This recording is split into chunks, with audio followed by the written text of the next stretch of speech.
Welcome back to the Call of the Netherdeep, the mighty adventurers known as the Evermore. Wow, you've successfully, or but successfully, uh, walked across the Jorhasian wasteland, all the way down there from Jigao, and went the hallowed path through the barbed fields, which were a little off-putting. Right as you're getting to Bazzozxan, it was almost in sight, you came across a rather grim scene. Drows ripped in half, orcs dead.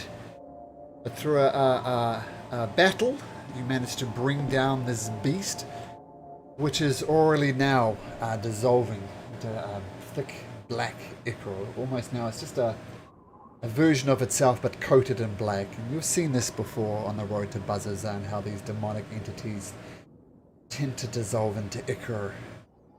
We'll say the moonbeam fails, well, expires eventually. Yeah, it's good. And the Aurora Watch soldier, this one actually a human, he falls to his knees and says, "Oh shit, when will this madness end?" He starts visibly shaking. He's a white-skinned human in this case, and you can see him starting to perspire and shake a little bit. And he says, "Oh my goodness, this is madness. Madness, when is this going to end? I don't know who you are, but it's probably best if you just leave this god-forsaken land. I thank you for your assistance. You saved my life, but unfortunately those I travelled with have not met in the same fate. Please, I thank you, but leave this god-forsaken land." I really wish we could. This is not a place that I would find myself normally, unless through other purposes. And unfortunately, those other purposes take precedent. I'm sorry we couldn't help your companions. I did try. Yes, I saw you try. I must say, in this distant land, when you can see Bazzozxan in the distance and the barbed field around us, this is a cursed land. And I must say, people who help strangers on the road are a bright light in dark times. Who do I have the honor of addressing?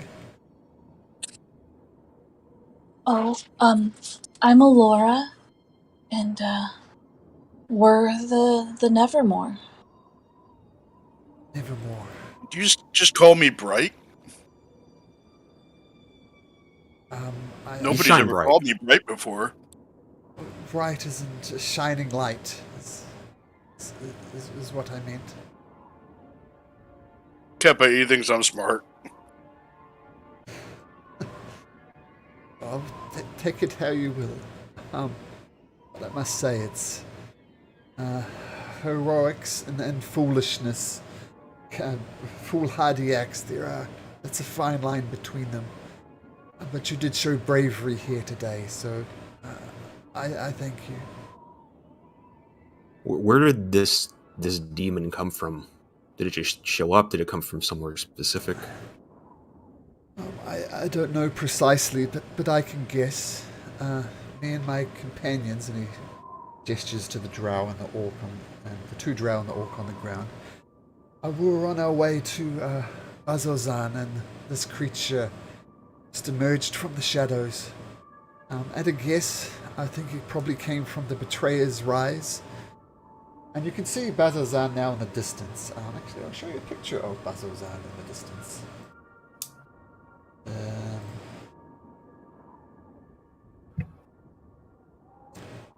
This is what you see not too far away. As you see up there, the temple at the back, that's the Betrayer's Rise. That's where the demons emerge from. I assume this particular one managed to breach the defenses and escape the city itself.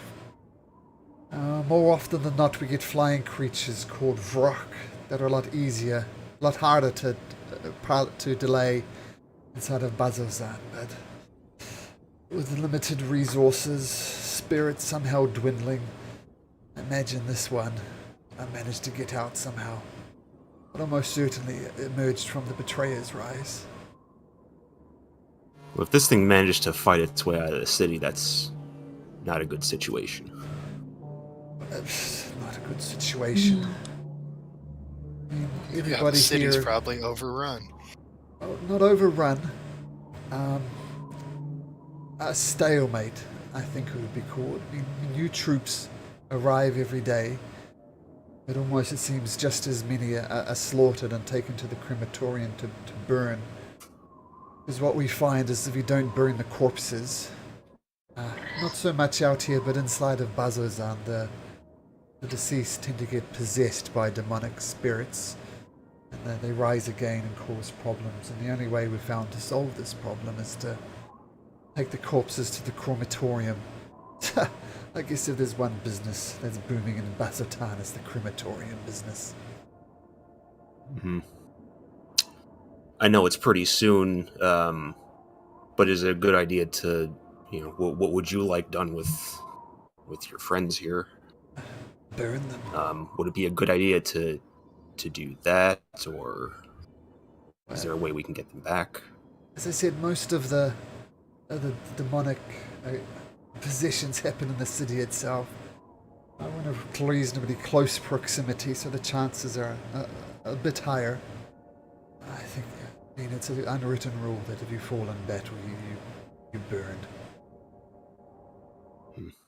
And with that, grimly, he grabs the body of this person, kind of lugs it over his shoulder, not saying a word, and brings them I'll over. I'll offer to give him a hand if he's trying to kind of burn them. But yes, if you could just bring the bodies over here, that'd be great. I will say, you kind of help out. I'll pick this one up. Sure. Yeah, I can carry the drow. Drow comes over. And he says, he stands up after falling to his knees. He says, well,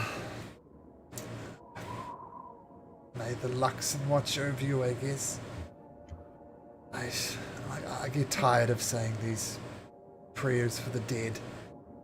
And dwells on the souls, but if anybody wants to say a word, you can. But just too tired of saying these prayers.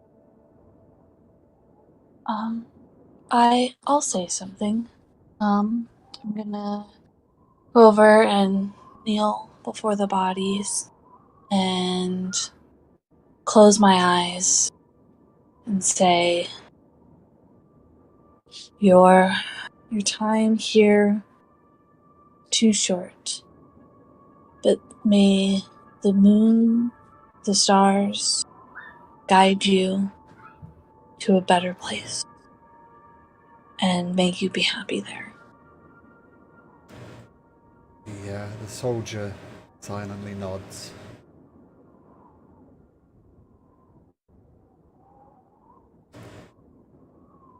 Is there anything that we can do for you? You said you were headed towards Bazzozxan? Yeah, walk Are with you me. Walk still with me planning to to make Bazzozxan. your way there? Yes. Safety and numbers and all that. Yes, of course. You're more than welcome to join us. And what was your name? I don't think we got any of your guys. My name is Xerxes. Xerxes? What?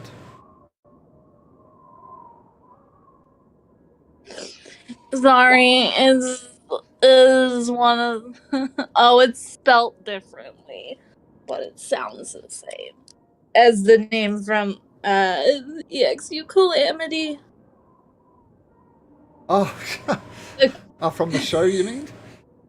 Yeah. Yeah, it's not that Xerxes, no. You know, the one that, like, brought the Lord of Hells through to Exandria, that one? He just helped a little. Well, that was a very upbeat miniseries, wasn't it? Very uplifting. Nothing but happiness in that mini campaign. It was awesome. It was awesome. It was so good, but I thought Brandon Lee Mulligan did a fantastic job. yes, it was very good. But anyways, sorry. I heard that name and my brain just exploded for a minute there. I was wondering what you meant by a second, but now I click. Yeah, that does happen. And I'm to be the old. I same just thought thing. of 300. Yeah, Right. Also true. I just thought of the movie 300 because I'm old. Mm-hmm. Of course, but you're more than welcome to join us. Well, I take a step back, and without waiting you to take a step back, he starts getting an oil flask and kind of coating the bodies with this oil. Take a step back, and he oops. Oops. And actually, good enough. And a fire starts emerging around these creatures, and they start to burn up until nothing remains but a pile of ashes. I suggest we camp here for the night. I mean, this is happening right at the end of the day. It'll maybe take us another couple of hours to get to Bazzozxan, but I don't fancy traveling through the night. And while you guys look a lot better... Is it safe to camp near Of course. the corpse of this thing? Well, I can make it safe. I can make anywhere we stay safe. Now. Don't let me stop you, miss. Right. So I'm gonna just move over to this area over here, and I am gonna start ritually casting Liamon's tiny hut and making a safe space for up to 9 creatures, medium or small. Beautiful.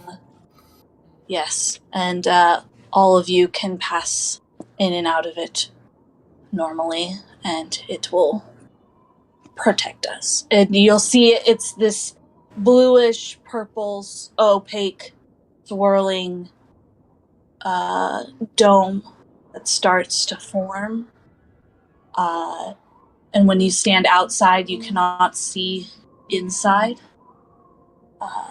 But when you're inside the little dome, you can see the outside just fine. Nice. How does it look from outside? Is it opaque or is it like it's what's opaque. behind it? It's a swirling like purple clouds of color that people can't see through. So this doesn't stand out at all. Well, even if they tried to get through, they wouldn't be able to. They have to have permission. We'll be able to see him. Yep. So, it'll last for 8 hours. So we can get our full night's sleep. And you do. I mean, feel free to keep talking, of course, but as I said before, this is your official long rest to officially level up. So, you're good. And then, but before we go to sleep, I'll make some good berries for the next day, so I get it back. Yeah, so you cast good berry, and the berries pop into your hand. And you're just confirming hit points. Your max hit points is now 43 now, Mist? Yeah, that's what it says. I thought it was one more than that for some reason. But beyond, yeah, my rolled 20 sheet says 44. Yeah, I'm sorting that out now. Just updating your hit points in. Rourke, 52. Look at you. Yeah. Okay, so long rest taken. And in the morning, the guy kind of stretches. Oh, you see the winds has almost blown away the dust of his fallen comrades as if they were never there. The demon around you, the demon next to you, is dissolving into a pot of goo, and says, "Oh, come with me." And without even asking, he just starts heading towards Bazzozxan. Right. Okay. Follow. Okay. Okay, so you follow along to Bazzozxan. Ta-da! You've officially made it. And as you approach it, you see jutting from the rusty orange mountain of eastern Joras a tall spires of black stone. This is the Betrayer's Rise, a foul fortress from times long past. Beneath the spires, a vast gate blocks all entry to the military outpost of Bazzozxan, which sits in the shadows of the Betrayer's Rise. Crumbling and desolate structures huddle beneath iron watchtowers, and soldiers of the Aurora Watch patrol the top of the walls of this massive gate ahead of you. As you approach, a guard on the wall barks, "Identify!" And Xerxes raised his hands, and he simply says, "Friends of the dynasty." And with that, without any more words need to be said, the gate opens, and you enter into the town of Bazzozxan. Oh, actually, I'm sure you guys can see that map. Can you see the map? Yep. Yes. I can. Yeah. Okay. And Xerxes says, I'm going to go to report in at the Gatehold barracks. I suggest you do the same. They'll find our leader, a drow called Viren. So that's where I'd go if I was you, but that's where I'm heading. Come along if you want or not. It's up to you. Do you follow? Keeper will follow. He wants to ask him a question. I'll follow, but while we're walking through, I would like to look around and see if there's any temples or someplace that I might be able to acquire a diamond for revivify purposes. Want to look and see if there's anyone walking through.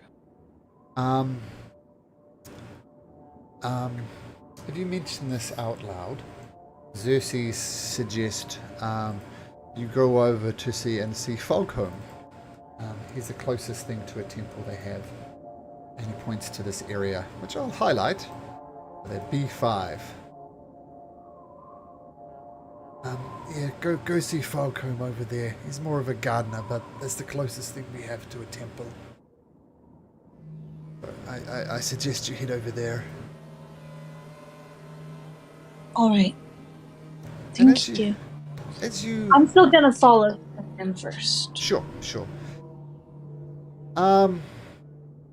Now, just walking around the city, you can tell the vast majority of people you see around are Aurora Watch people, like Xerxes. It's more like a military compound than anything.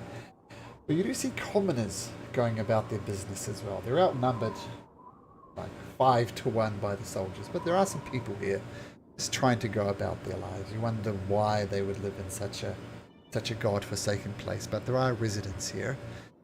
Many of the buildings you see around you are just destroyed, just broken, crumpled in ruins with no one even living there. Many places are missing roofs, walls. It's in a state of disrepair. And by the looks of some of the structures, you know, it's probably been destroyed for a while and no one has the means or the effort or the equipment to repair it. You walk around and you see a female drow, maybe hard to tell with drow ages, but you figure she's in human years would be about the equivalent of a 60 years, so you know, more on the elderly side. And she's sitting down, and she's got two small children with her, looking the equivalent about 10 days old.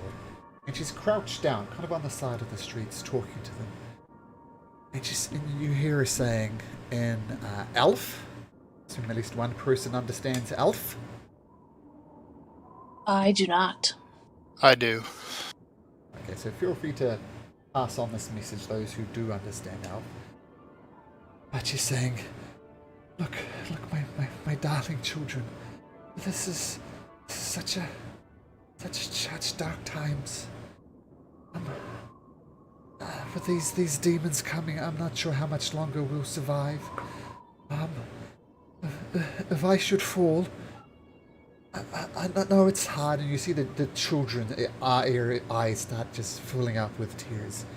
If I know it's okay, I'm not going to fall, but if I do fall, please take my body to the crematorium, and say your goodbyes there, and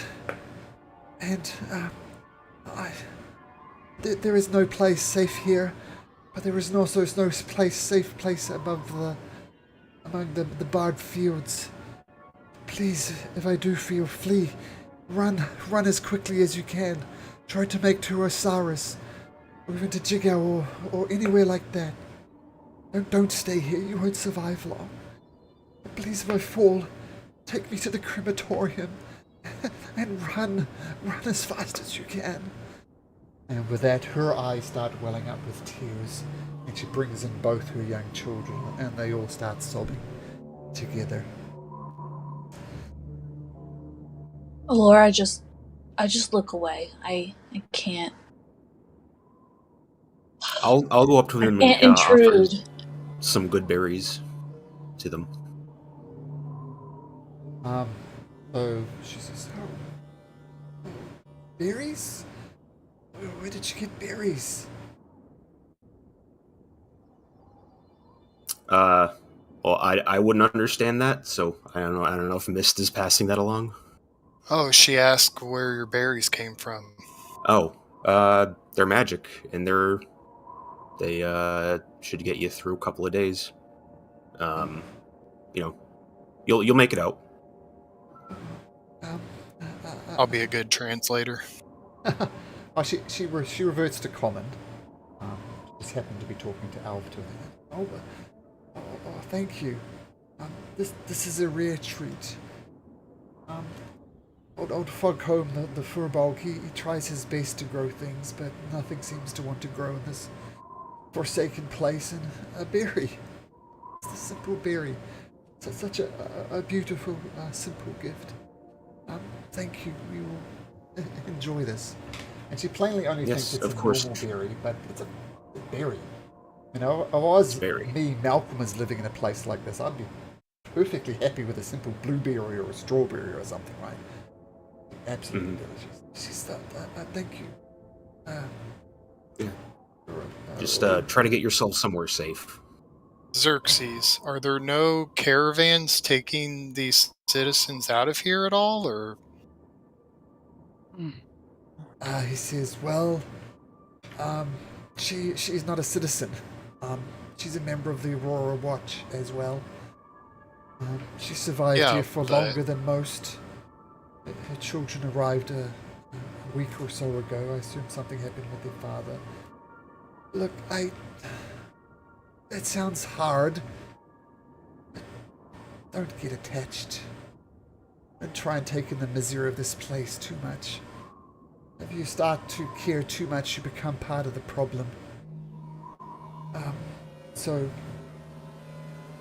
it's nice what you did, but please just move on. Well, I'm good. We're gonna move Okay. on, but I'm gonna do what I can. Thank you. And Xerxes starts heading off, leaving this drow mother with the 2 young children behind. As they're leaving, Kipa is gonna start trailing behind and seeing that Rourke has pointed them out and he seems to be upset about this and everything. Kipa will head to the trio and be like, "Well, I don't know how much this will help you, and if worse comes to pass, you can use it to maybe find safe passage for your kids." And he's gonna give her somewhat hiddenly 20 pieces of gold. Do a make me a sleight of hand check. All right. Oh boy. Sleight of hand check. Let go. Did it send? No, it did not 20, send. but I see a sleight of hand 7. And, Oh no! Yeah, Oh no! It came yeah, through it's a D&D 7. Beyond. Yeah. Mhm. Okay.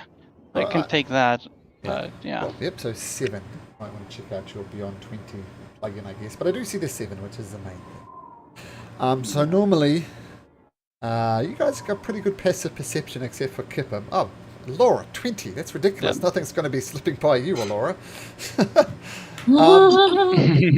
everybody. Well, that's what happens when expertise and your proficiency goes up. So Nice. Okay, let's close this. Okay, so everybody, you kind of drop a gold coin as you're subtly passing it to them, Kipper, and everybody sees you slipping the lady 20 gold pieces.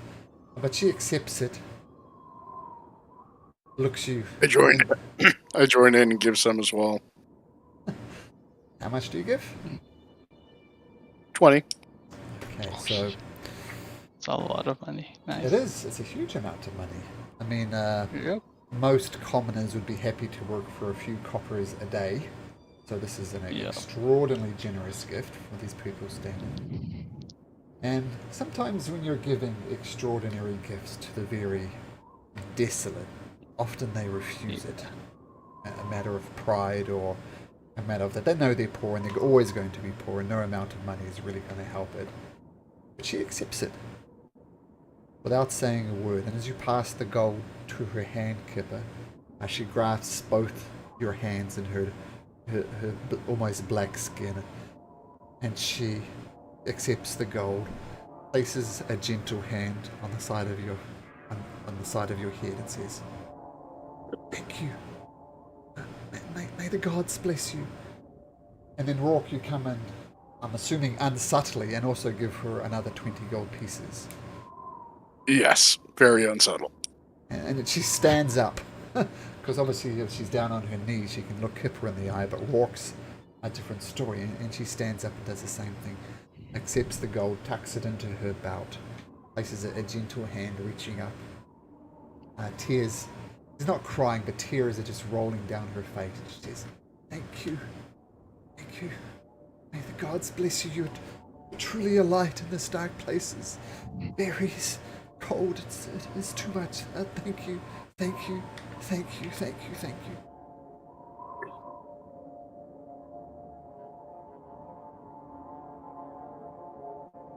You're Laura, welcome. I look back and I think about it for a moment, but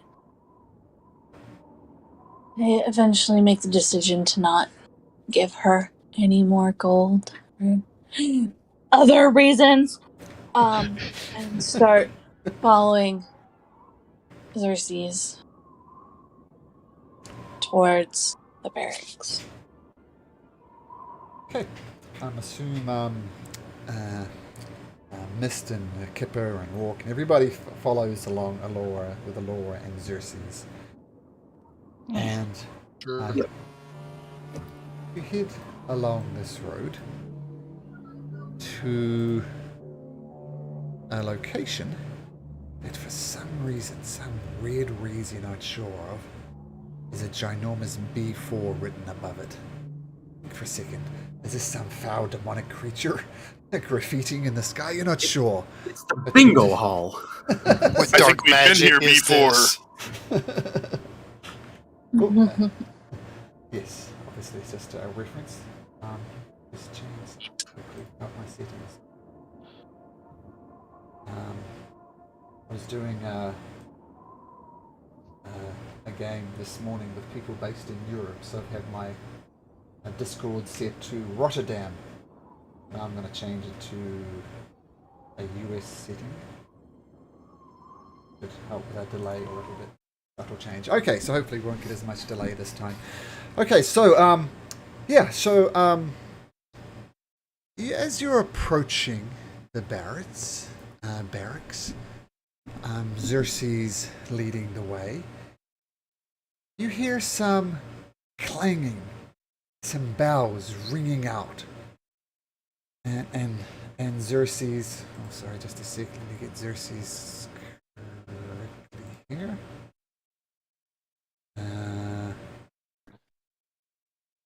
Xerxes says, "Oh no, no, not again! We are under attack." And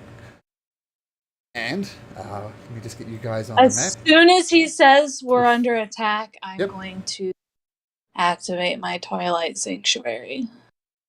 Okay. We'll let you do that. Let me just get you onto the map. Get everything set up. Okay, so it's 20-foot radius, right? 30 foot radius. 30. Okay. Do that. 30 feet. Ding, ding, ding. Okay, so It's devils, not demons, correct? no, Is that what was coming from the thing? demons, not devils. Okay. Yeah, Demons come shit is from the melting abyss, into and the. devils come from the hells.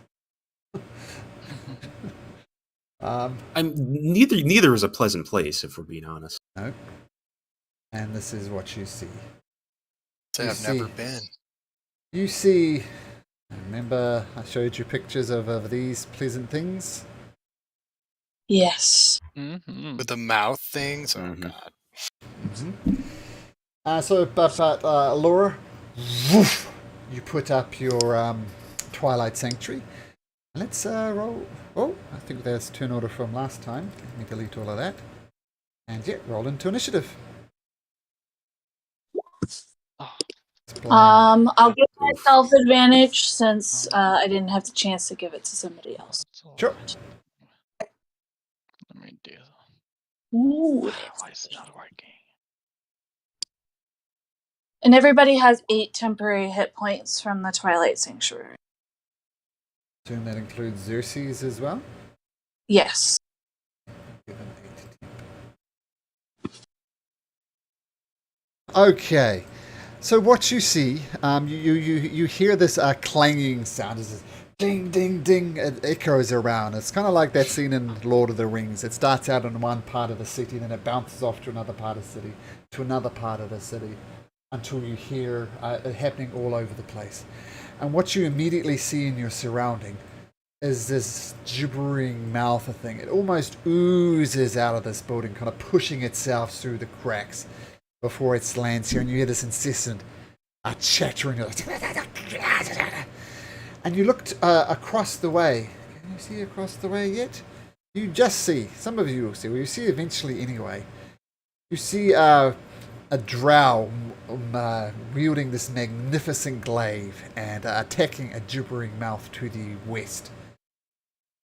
And this might be the Varen you are looking for. So he's attacking to the west. You hear screams coming from the south. And you hear people say, "Somebody help us! It's got to get inside soon! Help! Help!" You hear those from the south. And you see this one creature right immediately in front of you. And I think I've got everybody. Except me. Give me a second. It's not sending anything. Okay. Shall we do it? Maybe try to close both out. Yeah, and but that's reopen. literally that's what I'm literally just did. So I'm gonna give it another go right now. I don't even see your token. Yeah, that's. I'm gonna say that doesn't help. Yeah. There you go, Kipper. Wait, That might be why. wait. Oh, now there's two of you. Yeah. Yeah, I think it was below Gaze's Ah. token. What was your initiative anyway? Did it go through to beyond 20? It was 11 and then it was 15, but the original one was 11. Okay, let me I'm do going this to try to, manually. but it's not even. I do apologize for technical difficulties on my side. I suspect it's your Beyond 20 plugin not working. Yeah, the That's problem right. is I have another one, so they kind of fight sometimes if I forget. Fight. Okay. So, yeah, Elora. So just before the bells start ringing it up, boom, you put up your Twilight Sanctuary. You yourself, at the end of your turn, will get your 8 temporary hit points. What would you like to do, Elora? Right. I'm gonna use my action to cast Spirit Guardians. Ooh, yep. Okay, that is... So now there is a 15-foot radius as well around me, and anytime somebody enters or starts this that is an enemy, so not any of my allies, they will have to roll a save for damage, and it'll be radiant damage because Okay. of my Cool. alignment. And then I will bonus. Well, that's my that's and then I am going to take Okay, as you step there, slow down for a sec. okay. So, no, you're good. Sorry, carry on. 4. And I'm gonna stop there once they are inside my radius, so they have to make a Wisdom 15 saving throw. This will technically happen on the start of their turn. Won't happen straight away. But let's do it now anyway to get it out the way. And what is it? It's a Wisdom... 15. Wisdom 15. It rolls a 10, so feel free to roll your 3d8 radiant damage.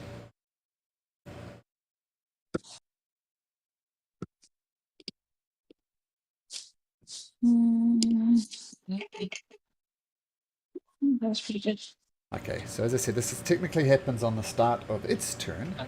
But, Well, it says when the creature enters the area for the first time on a turn, and or when it starts its turn there. So it'll take the 14 now, and then it'll do a saving throw on its turn as well. I think it's only when it enters your space, not when it enters because you entered its space. This It is says something... when this a is- creature enters the area. Yeah. It doesn't say when. Yeah, but I'm gonna link something because this comes up time and time again. It comes up so much that Wizards put out an official statement on this. So I'll link it to the chat so you can see what I'm talking about. But Alrighty. if you scroll to the bottom of it, I know for Moonbeam that's how it works when you move it, but this is on your person, so that's why. Yeah, the way I always played it was if they're in the aura, they take the damage on their turn. Yeah. But regardless of if they enter it or if you move into them, they still take the damage regardless. Where's the? Yeah, Towards the Spirit bottom.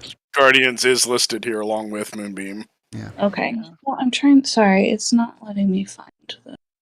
Towards the bottom, it says, our intent for such spells like this, a creature enters the areas of effect when the creature...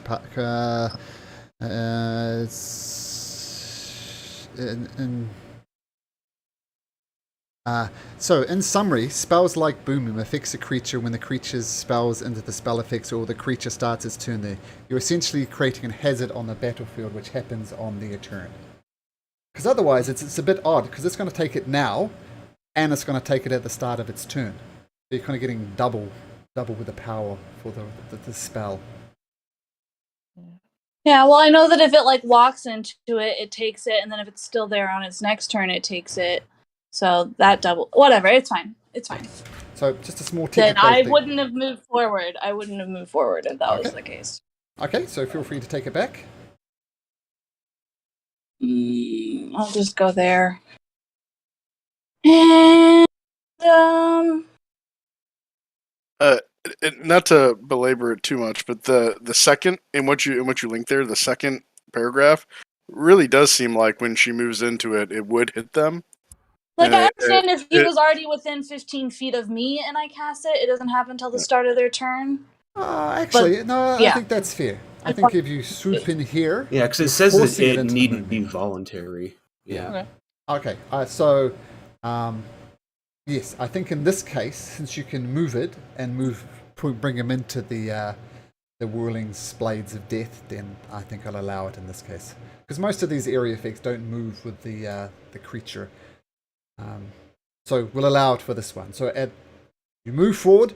What do your spirit guardians look like, by the way? My spirit guardians look like little twinkling stars. So it almost looks like a combined with like the dim light that I project with my Twilight Sanctuary, it just looks like all these stars are swirling around me. Yeah, so exactly like Rourke, in other words, as Rourke points out. exactly. Okay, so at the end of all of that, the sound has stopped again. What's happened to my sound? Okay, there we go. Okay, cool. At the end of that, you hear battles to the south as a simple guard. He brings out his you don't see this, but he's attacking this gibbering mouther. Actually, he needs to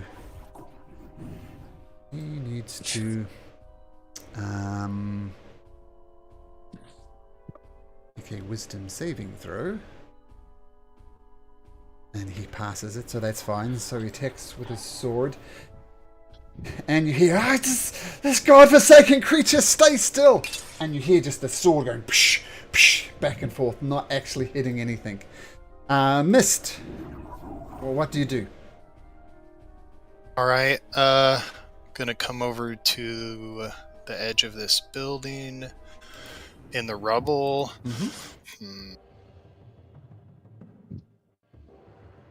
And I'm gonna fire my hand crossbow and throw a dagger at this guy. Okay, roll to hit.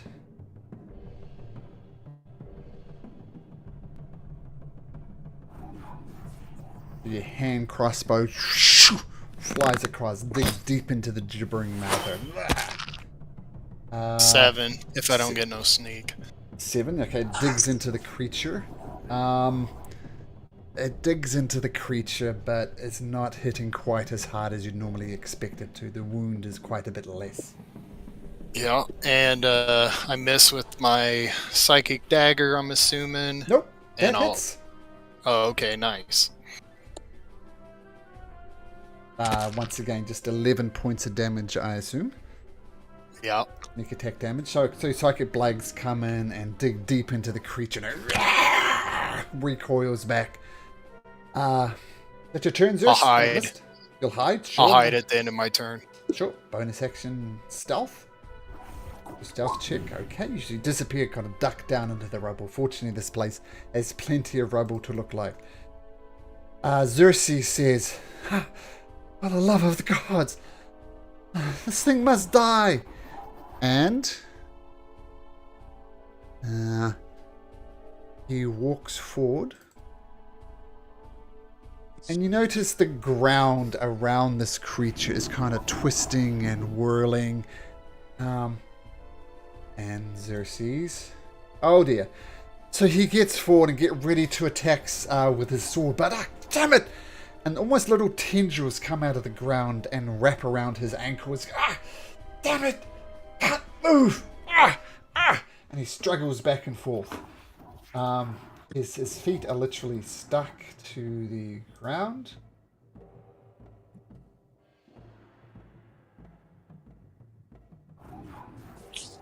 Okay, and he's cursing. Xerxes right in front of me. His feet are stuck to the ground. Yep. And you notice this weird It's kind of like the paving stones is kind of moving. You see little flashes of almost flesh underneath them, and the flesh has gotten up and grabbed around the feet of this Xerxes, enable him to move. And you look down at your own feet, and you're thankful you didn't take just a single step further, otherwise you would be in the same position as this creature. Okay, over to the other side, you see this magnificent drow, and you see him going in combat, and you see this thing kind of just shrink a little bit, and then this spittle comes out and shoots right at Varen. Varen is going to make me a dexterity saving throw. Pick it. Okay, the thing's coming straight for his eyes, but he kind of parries it across with his glaives and says, "Foul beast, you shall perish this day! I banish you from Bazzozxan!" And that's the gibbering mouth's turn over there. Kipper, you're up. Okay. I'm gonna use my bonus action to. Oh no, it would have to be an action for that. I will use my action to just firebolt this thing. Nah, actually no. I'm gonna use one of my potions, one of my elixirs. I'm gonna use my elixir of boldness. I'm gonna use my action to put it on to give it to Rourke. Okay. Rourke has it's almost like now a taken. A bless, right? It's a bless. Yeah, it's pretty much a bless. Yep. Okay. And he's gonna use. He's the same combo last time. He's gonna use his bonus action to take an elixir of flight for himself, and he's gonna rise 10 feet above the ground. That's his turn. Okay, so you rise above Rourke's. So let's say you're 15 feet up in the air now. Okay. Because you launched from Rourke's back. So rising up. Okay, speaking of Rourke, you're up. Rourke is going to rage, and then I'm going to move in this type of path. Sorry if Right there's there. fireworks in the background, by the way. No problem. Rourke, can you make me a strength saving throw at advantage, please, because you're raging? And Yes. add a d4 to it as well.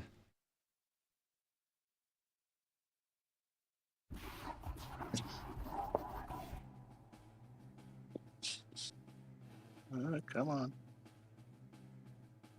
Sometimes I can't get the the key that you hit to make it do advantage.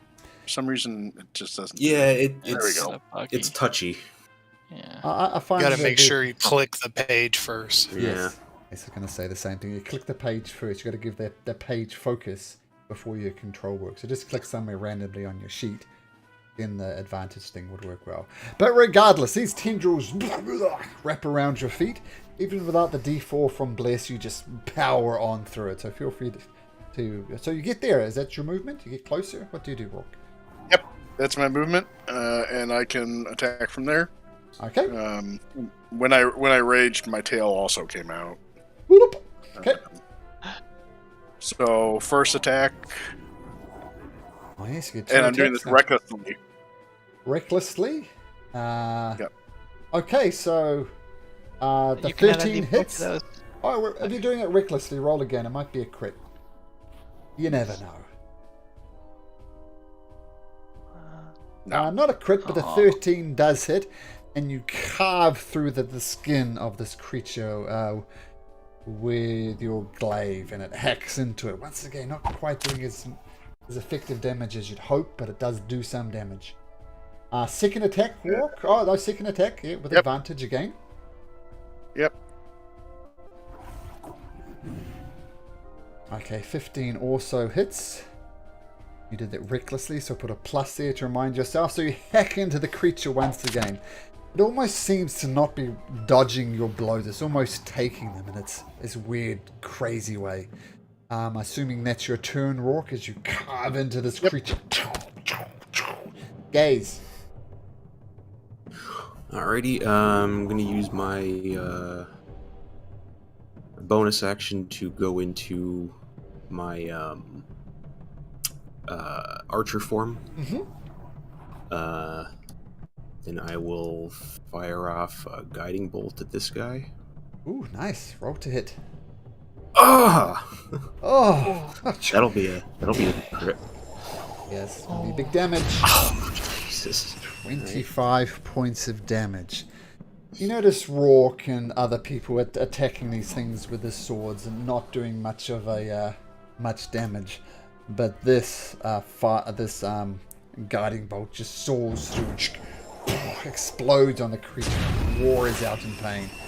Even worse for the creature, it gets lit up. What color does it get lit up from your guiding bolt? It'll look just kind of like a blue kind of cosmic dust. Okay, there we go. I'm a little bit lost in the auras here, but it lights up, so advantage against the next attack from here. Okay. And I will go ahead and... Oh, no, that's... use... Oh, I still do get the starting attack. Mm-hmm. And that'll miss. No, it won't. I had a 1 and a 2. Nope, that hits.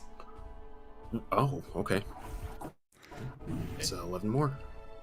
More radiant damage. Okay, so the creature just gets wrecked by these force bolts coming in. A lot more susceptible, it seems, to your type of attacks than these other ones. Guys, try your guiding bolts. Yes, it seems to be working. Okay. Okay, you hear screams coming from the south. And you see the gibbering mouth kind of smash down a door.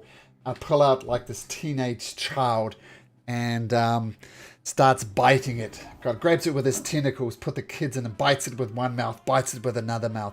Keeps on biting, chewing, until it kind of vomits out this mutilated corpse of a young teenage boy. You hear the mother screaming, "No! No, leave it alone!" And they come forward and they start very bravely. Let's see how brave they are. Well, that escalated. Some strength saving throws. Okay, one of them tries to go forward to the creature but gets immediately trapped by this apparent ground. This other one, I'm gonna roll a d8.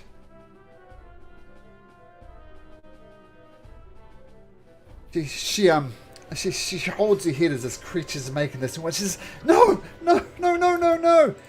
And she goes and strikes at her other teenage son. And she hits, doing 2 points of damage to her son. What am I doing? I'm sorry. I'm sorry. That's what they do. Okay, now.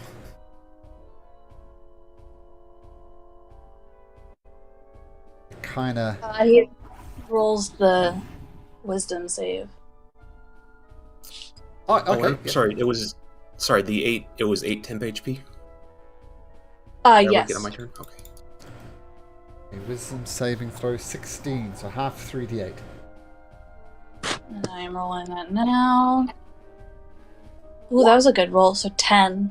Okay, it's still up.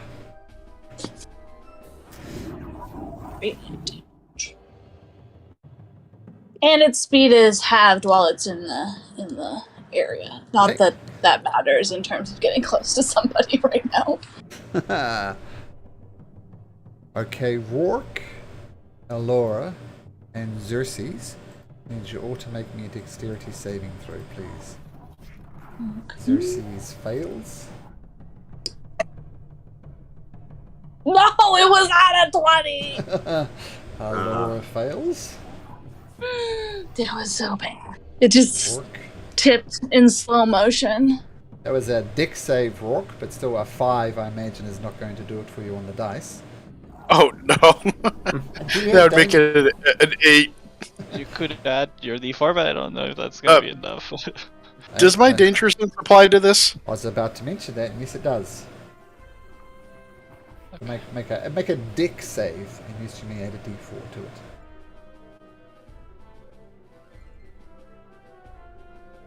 Okay, so the mouths open and little bit of globs loop to each one of you. Rourke, with your danger sense, you manage to dodge it, but the spittle gets right in your eyes, and it gets right in Xerxes' eyes, and you can't actually see, and it's blind. And comes right next to you, Alora. You're blind and can't see it. And it tries to bite you. All right. At advantage. And first of all, the mouths, you feel the mouths just snapping all over your body, and you take 15 points of piercing damage. Firstly, can you make me a Constitution saving throw to maintain concentration on your spell? The DC will be 10. Sure. For Spirit To beat my Guardians. AC of 19? I've got a 21. Okay. I do Unfortunately, not. your Spirit Guardians fade. Your other thingamajig is still up. Your Yeah. Or It doesn't require concentration. Take that off. Okay, yes. So the spirit gun fall down. So 15 points of damage. And now can you make me a strength saving throw, please? 14. Not good. Okay, so as these mouths and things take bites out of you, it's not like a death from one bite. It's death by 1,000 little tiny bites, but it definitely hurts. And you get knocked prone on your butt as this gibbering mouth is hovering over top of you. Okay. And that's its turn. Okay. Now, another gibbering mouther is attacking the guard to the south of him. He's going to try to spit in its face. Guy makes one of those saves. Oh, and he's blinded as well. He's blinded.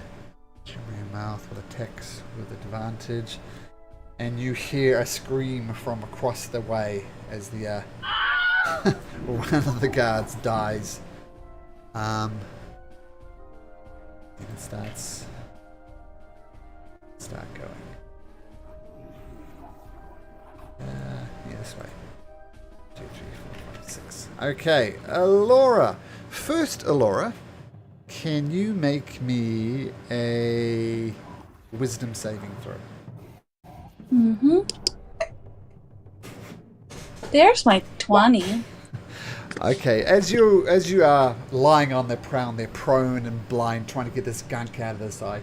You hear the noise that this gibbering mouther is making. It's almost like very resonance. One mouth is making some unholy sounds, and the other one is kind of making unholy sounds, and they work together to make this weird feedback pattern. And you hold up your eyes trying to block it out, and you do successfully block it out. So you manage to beat the gibbering. And now it's your turn. Oh, right. I'm going to cast Lesser Restoration on myself. You'll just see a pulse of magic, and the gunk will just disappear from her eyes. Cool. Do that for my action, and then I will stand up using half my movement, and I am going to yeah, I'm just going to provoke an opportunity attack, and I'm going to use the rest of my movement to move. Wait, can I see if that thing that they were getting stuck in, can I see that? Yeah. Like, the area that it covers? You think it's about 10 feet from the creature. It extends 10 feet radius from the creature. Oh, from the creature. Uh-huh. Yeah, so this little weird slimy stuff coming out of the ground moves with the creature. Gotcha. Well, I'm going to try and move away. Okay. Use the rest of my movement to move away. First thing, make me a strength saving throw.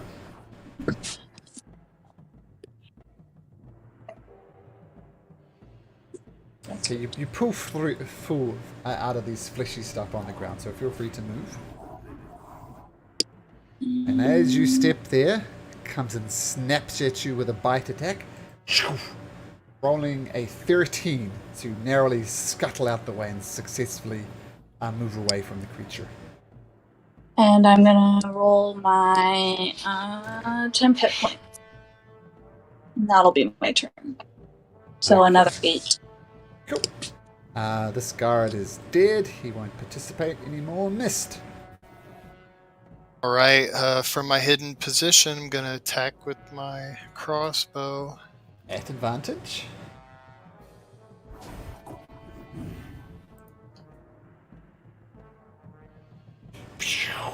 That absolutely hits. Rushes through and hits it.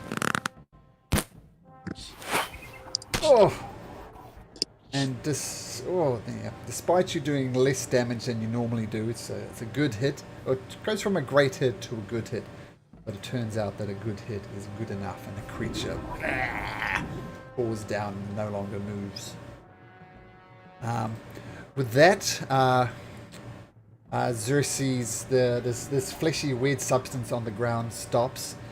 Xerxes is blinded, but he's still going to dash 1, 2, 3, 4, 5, 6, 6.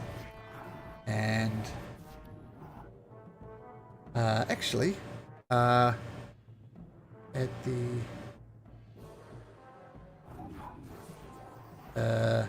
no, not yet. Okay, so he's still trying to get this gunk out of his thing, but he heard the screams coming from the south, so he starts hurtling towards there. The creature's going to try and attack Varen again with its bites, and it hits. Varen needs to make a strength saving throw, which he fails. And you hear a scream coming from Aurora Watch! Come! You must fight! Come to my aid! Get to the civilians, quickly! And you hear the sounds of battle all over town. He's asking for help, but you suspect this is happening all over town. Perhaps no help is coming. Kipper, what do you do? Oh boy. Gonna kind of just try to get back to the ground, as I only have 10 feet of movement Sure. when I'm in the air. So as I'm moving forward, I'm also descending. Okay.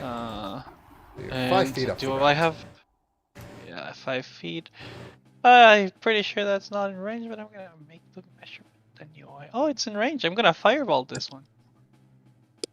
You don't have line of sight on it. These walls are getting in your way. Really? Oh. Uh-huh. Oh, this one's. This one's. Yep.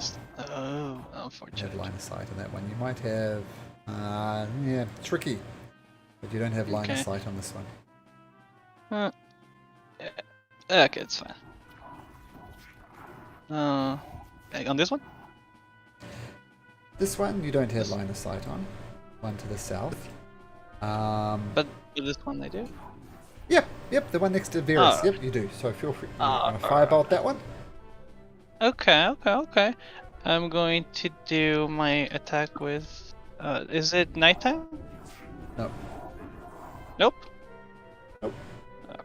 Okay. Well, I missed.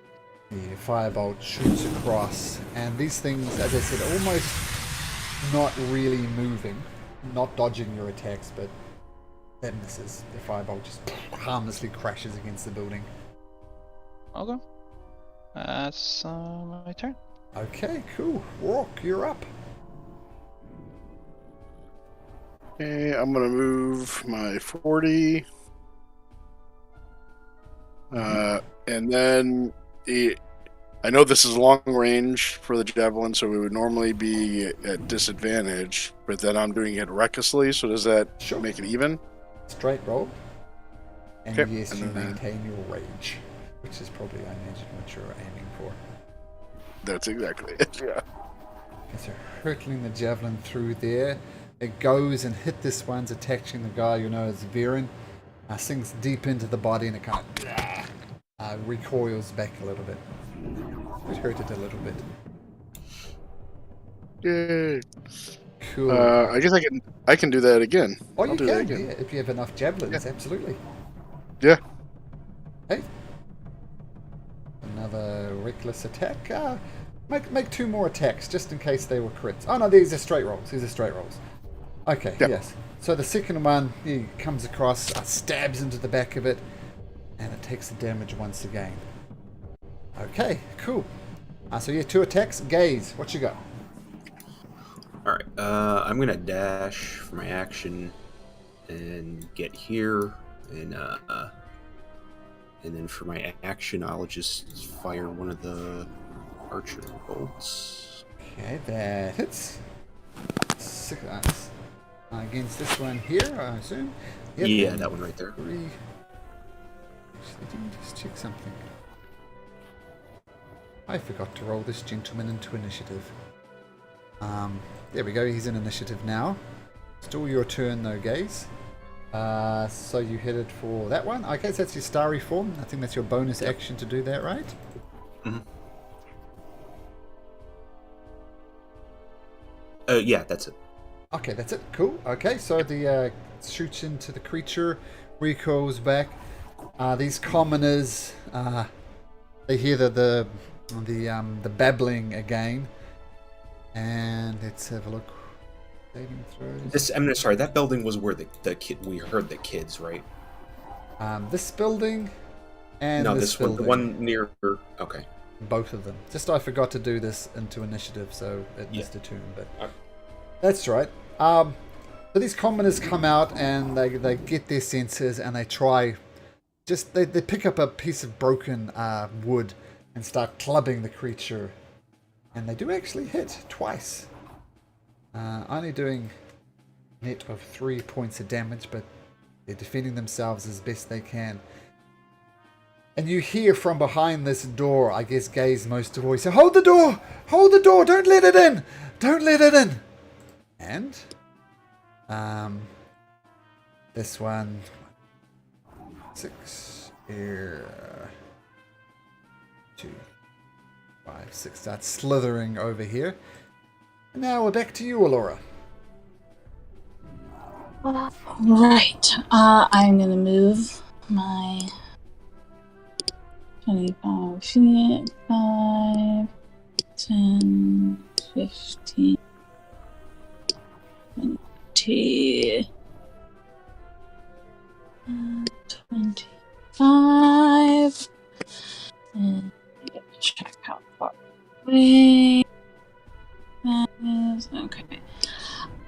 Yeah, I am gonna bonus action cast spiritual weapon. So I will bring my little spiritual weapon out. Mm-hmm. We're gonna put it right here and try to hit that one. Sure. So make an attack with your spiritual weapon. Yep, that hits. You pump into it. Roll damage. Right. That does force damage. Perfect. Okay, so whacks it on top of the head with your with the bow, with the blunt end, and it recoils back. And then for my action, I am going to point at it and cast Toll of the Dead. Okay, so wisdom saving throw. 15. Fails. Toll of the Dead echoes around the compound. And roll damage for Toll of the Dead. D12. Oh, 2d12 now, is it? Nice. 16 points of damage. And necrotic damage, and that hurt it. It didn't like it. Its tentacles, and it stops turning its. On the plus side, I guess from the commoner's point of view, it stops looking at this door, and it definitely turns its attention towards you, Laura. Missed. 6 All right. temporary hit 6. points if you have. Got it. Mist will move 30 feet. Get next to Gaze. Hey, Gaze. And take aim What's going on, at buddy? this. Where'd these things come from? They're nasty. I don't know, but they're kind of bastards, right? Yeah, big time. And I'm gonna sharpshooter, hand crossbow, and I'll sharpshooter my psychic blade also Okay, at the one and by the spiritual weapon. got it. It's a minus. Is it -5 already? That's included, yep. +8 normally. Oh, okay. So yeah, so the first arrow hits, so do an extra 10 point of damage. 84 damage. Ouch. Not sneak attack though, I don't think. Unless the spiritual weapon counts as an No, ally. it doesn't. No, I know. Counts as an I object. wish just- it did. Just 20. Yeah. Yep. Okay. So your arrow sinks in. It hurts, but it doesn't do as much damage as you wanted it to again. Ooh, and 12. A 12 hits as well. So 18 more. 18, and this is psychic damage. Okay, so the psychic damage seems to bother it a lot more than your hand crossbow, and it recoils back. Nice round, missed. That's my I'll use my feline agility to stand by these boxes. It gives me some more movement, and then I'll bonus action hide. Okay. That's my turn. Just out of interest, is your psychic blades a bonus action? No, if you take, I could do another one as a bonus action. No, it's if you take an attack one-handed, you can use your free hand to attack with a psychic blade. Okay, perfect. Okay, so bonus action stealth, you hide back into some boxes to the side there. Perfect. Nice round. Comes up blah, blah, blah, and comes right up to here and attack Xerxes. And attack Xerxes at advantage. Yes, at advantage. Boop.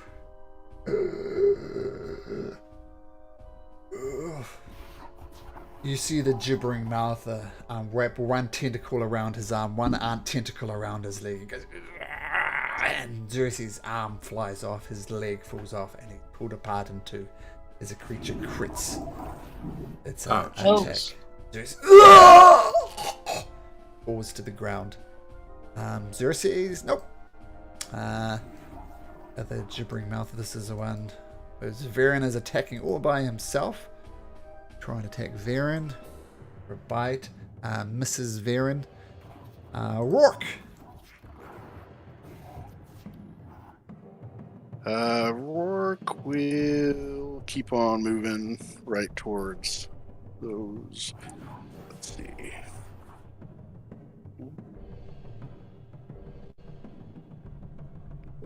Right there. Mm-hmm. And then I will throw my remaining 2 javelins. Okay. Both recklessly. Cool. So add advantage. And since I'm within 30, it's an advantage. Yep, cool.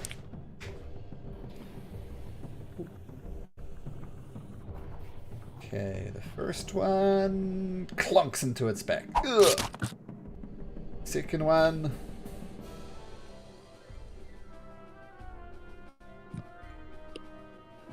Oh, the chair. Nice. Okay, roll damage. Oops. I can just do that by clicking on here, right? Yep, that does. So the 5 there was not done correctly, I don't think. Although I can do that instead of the 10, though. Well, your first javelin, that's correct. You just rolled shitty on the first roll. Rolled a d6 Yeah. plus 5 plus 4. So 5 points of damage from the first one. Yep. And the next one, Should be the 5 plus the 2. 5.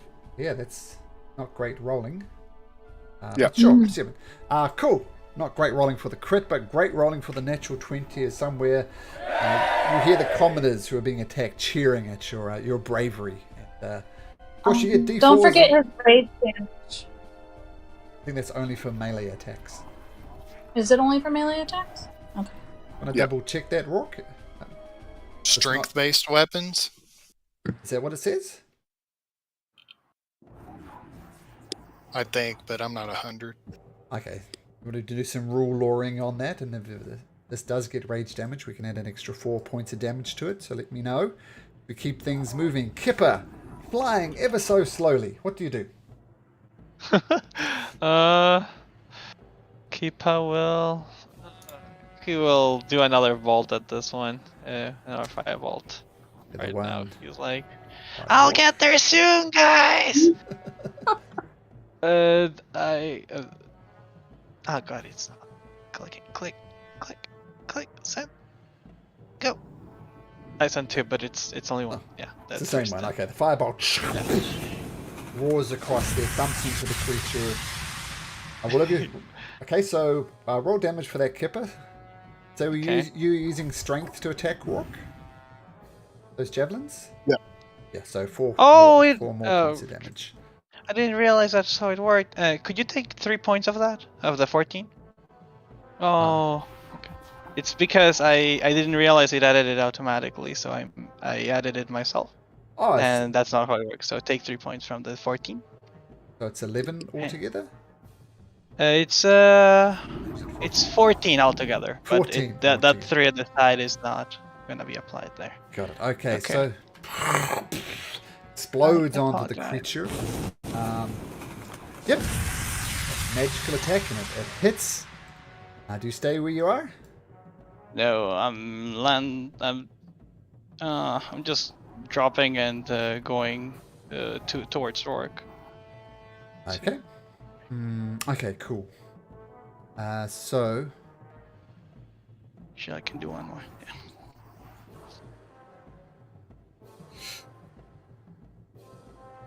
that's going to take the dash action to get up there. The commoners technically get attacks of opportunity.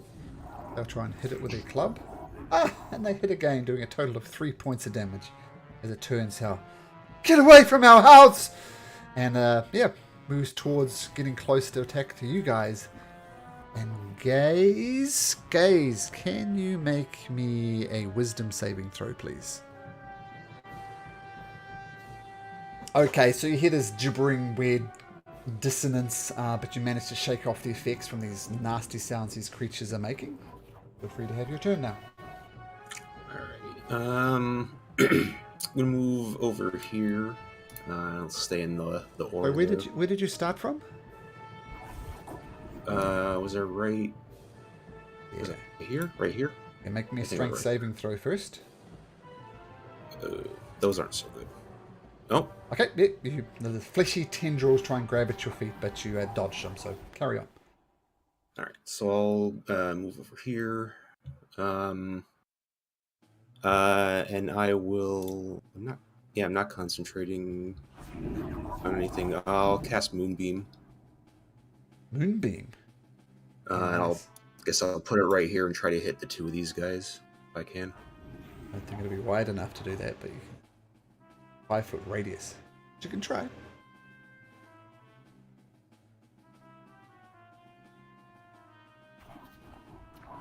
Beam if you need one. No, it's not going to hit both of them. It's fine. I'll put it on this one. Okay. And then for my bonus action, I'll take another shot. Okay, that hits. Roll damage. Oh, 8 points That'll of be radiant on. damage. That'll be on the one that I attacked previously. So I think it was this one. What was that one? So 8 points of damage to that one. Okay, nice. And your movie comes up. Once again, we'll do it on his turn though. The Yep. commoners kind of shut their door and go back inside their house, seemingly out. Well, that person's not going to move because it's dead. Now this gibbering mouther missed your hidden up there, right? Correct. And I'm glowing.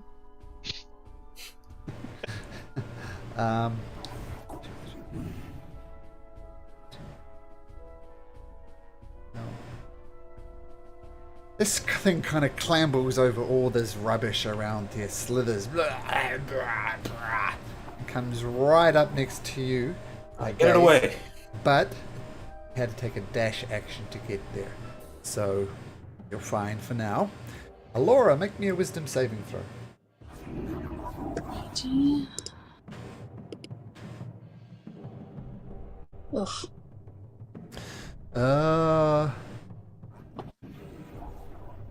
Roll me a d8, Alora.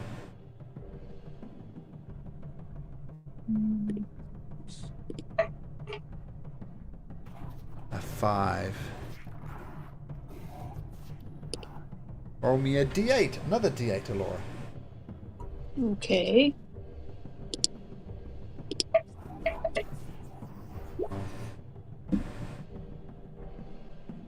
You hear this gibbering sound.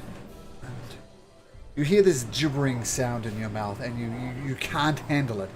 And for your turn, you decide to dash right here next to Gaze, perhaps thinking, maybe he can help me, and you rush over there. And as you rush past the gibbering mouth, it's going to take an attack of opportunity against you. Goes to bite you. Oh, rolls a natural 20. And you take 27 points of damage as it bites at you as you run past. And make me a strength saving throw as well.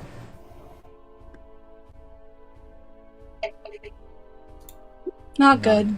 So you don't actually make it all the way to Gaze. You make it to, say, there, where it attacks you. And it just takes a huge bite out of you using its biggest mouth. As I said, 27 points of damage. And you fall to the ground prone below it, in front of it. It's your turn. Mist, hidden in the rubble. What do you do? Oh shit! All right. Mist sees Alora fall, aims at that guy, and rinse and repeat. Sharpshooter, hand, crossbow. Oh, but first, can I not do my? I don't want to do sneak attack on my first attack. Sure. If I You get to decide when you want to use it. Right, that's what I thought. But don't forget your first attack will be the only attack with advantage. Right. Okay, but that hits. And so 20. That's the one next to Alora. Yeah. Goes down. Starts turning Oh, into nice. goo. I'll see that and turn and throw my psychic dagger at the one by Gaze. Okay, psychic dagger coming out. Crossbow hits. And that hits as well. Nice shot. I appreciate you. Oh, not, it's sneak like, attack range of damage with on that one, right? Yeah. That's all psychic damage. So 29. Nice. I see what you're up to. Very good. 29. How tall is the wall I'm next to? 10 feet. And how could I stand on top of it? Is it wide enough? It is, and you could use boxes to get there and stand on top of it. It'll require an Well, I can acrobatics. climb. I can climb. Yeah, my cat does that every day. It's fine.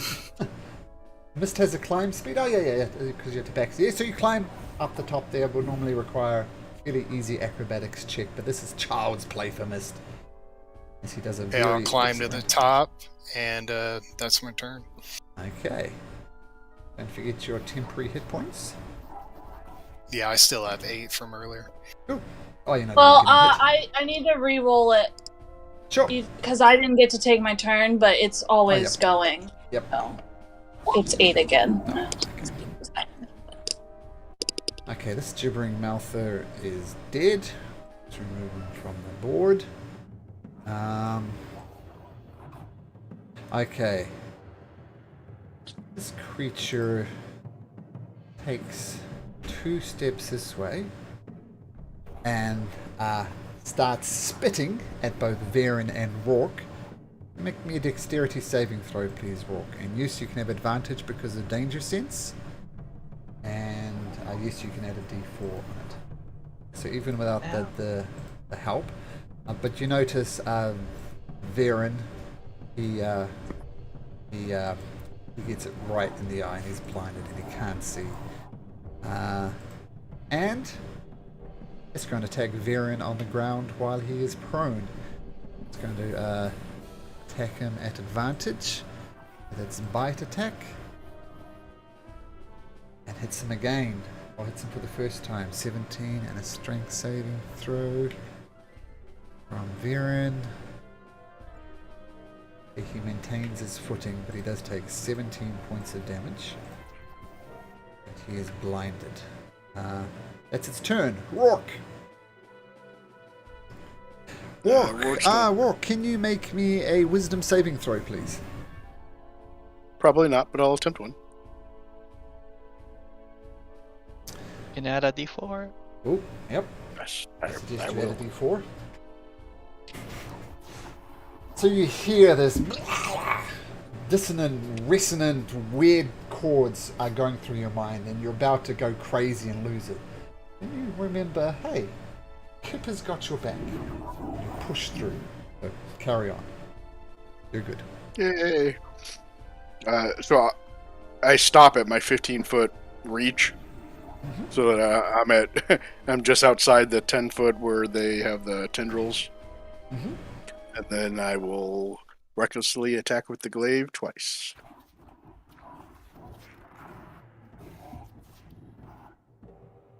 Okay, first hit. That hits.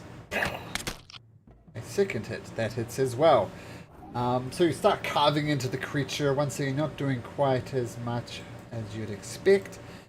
But the creature's between your effort and Baron's effort is holding up. Assuming that's your turn. Kipper, the hovering butterfly, what would you like to do? At this point, Keeper has landed, but he will move. We'll move just a little bit here, and he's gonna keep firebolting this thing. Okay. The one near Rourke. Sure. Yeah. Firebolt. And we give it go. Oh man. God. A firebolt does go off. It crashes at Rourke's feet. Burns a little bit of hair on your leg, Rourke, but no actual damage. He's going to get 5 feet over the air, and that's it. Okay. This guy Save. moves here. Oh, you con save. Cool. Yep. Yeah, for the moonbeam. So what's the DC? Oh, double one on the save. It is Give 15. myself a fail. Nice. It's 8. Or no, 9 points. 9 points. It takes the full 9 points of damage. Gets out of the moonbeam. You hear mucus rising in the creature's throat. And what's the... Yes, both Alora and Gaze, you can make me dexterity saving throws, please. Does prone do anything for dex saving throws? I think it's at disadvantage, but I don't think it's gonna. Okay, so that fails. Gaze, the spittle comes and you manage to dodge it, but Alora, you get it right in the eye and you are blinded. Again. Again. Then it comes up next to you, Alora. I know you're in a bit of a spot here at disadvantage for numerous reasons. And it comes at you with its bite attack. What's your AC? A 19. 19.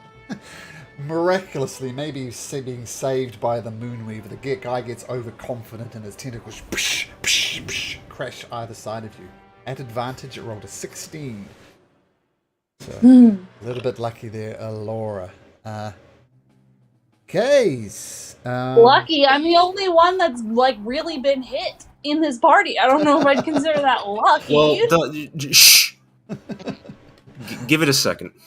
Gaze. Can you make me a wisdom saving throw? Wisdom saving throw, please. Okay. So you hear this in your head, but you manage to shake it off. What do you do? I forgot it's my turn, not his. Okay. I will. Alora, how hurt are you right now? Pretty hurt. Okay. I'll try to move. Is it a strength save? Yep. Strength save. Okay, push through. I'll run over here, and It shoots out a tendril and slaps you around the back. I take 18 points of piercing damage. Make me a strength saving throw. oh jeez. Okay.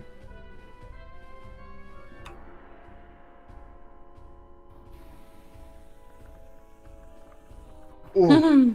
You stumble and you fall, you drop to your knees, but then you scramble forward. The DC is actually 10. You just make it. Jesus. But you All still right. take the 18 points of piercing damage. Okay, that's fine. I will cure wounds on her. Yeah, that's fine. Good to know. I'm always happy to do 18 points of damage to Gaze. Yeah, That's that's fine. awesome. That feels great. Well, I mean, you only took 10 of it. Oh, that's That's true. That is true. Okay, so yeah. And then bonus actions. I still it'll be a disadvantage, but I'll try to archer hit that one. Okay.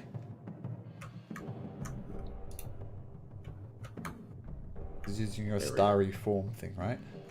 Yep. Oh shit. Yep, that hits. Point blank, straight to the face. And radiant damage will do the full amount of damage on this creature, so 5 points of damage. Nice, good round, Gaze. Apart from being slapped on the back. You get Yeah. another 8 temporary hit points, because I that's do what get I another rolled temporary last hit. time. Okay, cool. Nice, brave round, Gaze. I like it. The commoners continue to barricade their door. This gibbering mouther going to move up to there. You're this is one of these things. You're hidden, right, Mist? I did not hide at Oh, the you end did of my not turn. hide. Oh, that's true. But you're up on the wall. So everybody, I guess, Alora, you don't need to do this because you're already blinded. But can Mist and Gaze both please me make a dexterity saving throw?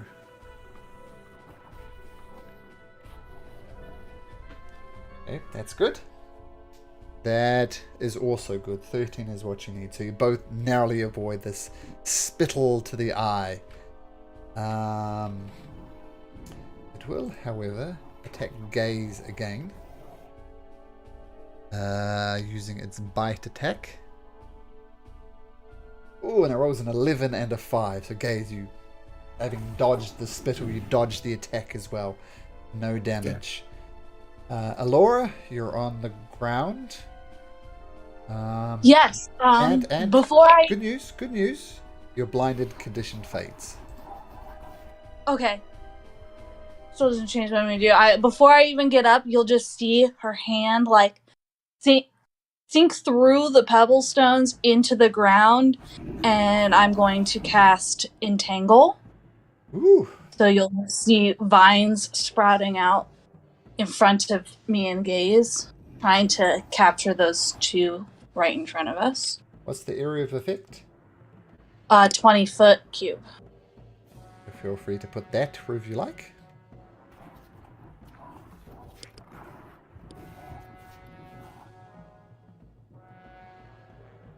Okay. Right cool. there.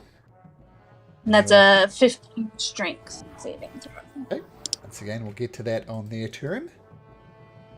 We'll lock that down. Oh, it's a little faded.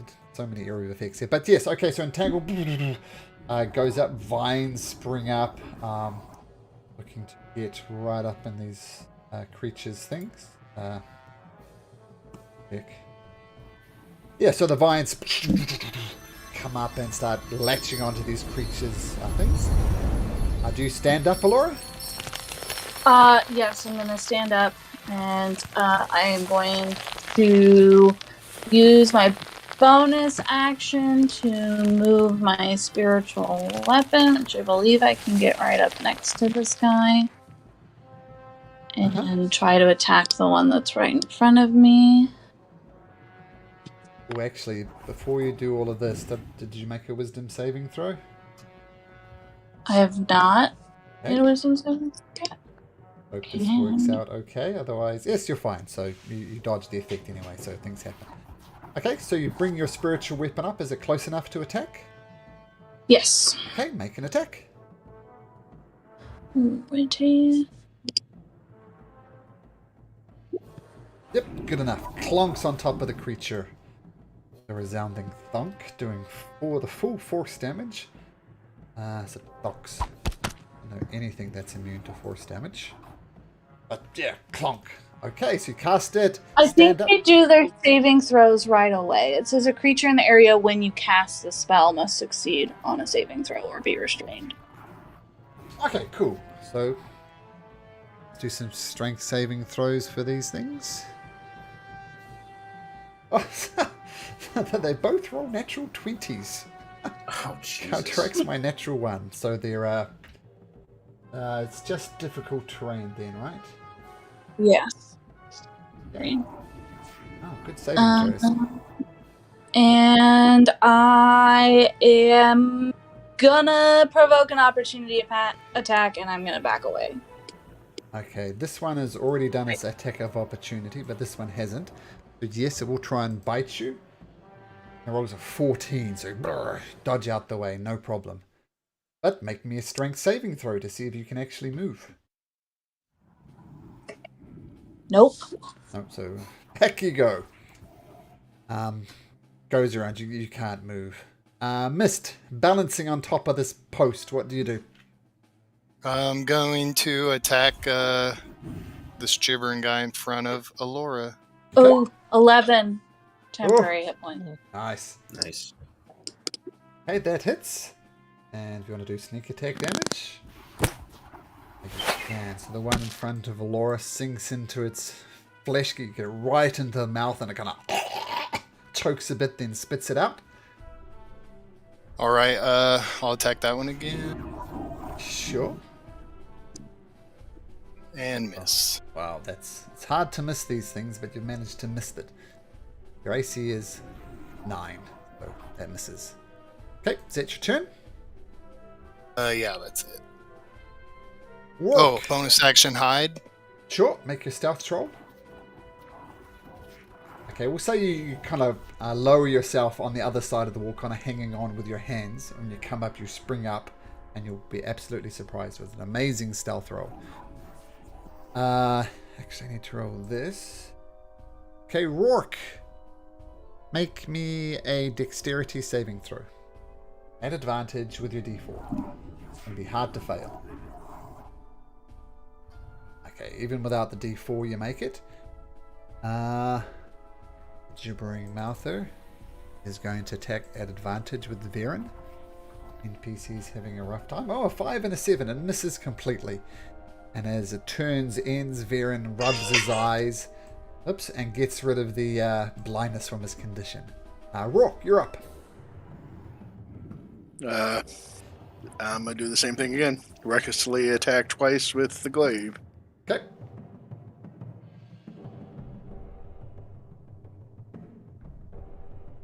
That hits.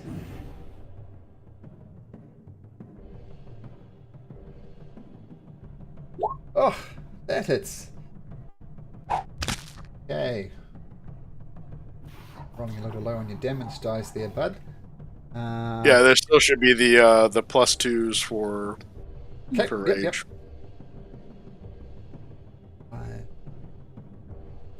Rage. Okay, so you carve into it, you wreck it, it's looking really, really damaged, but it is still up. Looks like it wants to turn its attention to you as well as you continue to beat the crap out of it. But Kipper, it's your turn. He's still up, but not for long, because I will hit! Yes, I hit! Yes, finally. You hit. Okay. Oh, It's 5. 5. +3 from the alchemicals event. I already fixed it. Yeah. Oh, nice. Alright. It had exactly 8 hit points. So Yes. down it goes.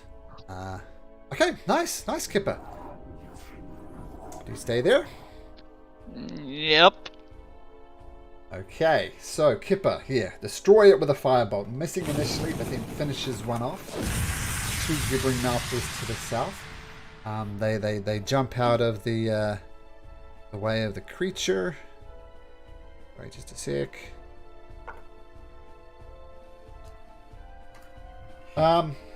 Okay, so Gibbering Mouth's turn. So it's in difficult terrain, but it's not restrained by it. It looks forward at Alora. Actually, 1 to 3, it'll attack Alora. Okay, it's going to attack Gaze. Turns its attention to Gaze. Roll something. Okay. Gaze goes to bite you. This mini mouse start. She rolls a dirty 20 to hit. That's 15 points of piercing damage, and make me a strength saving throw.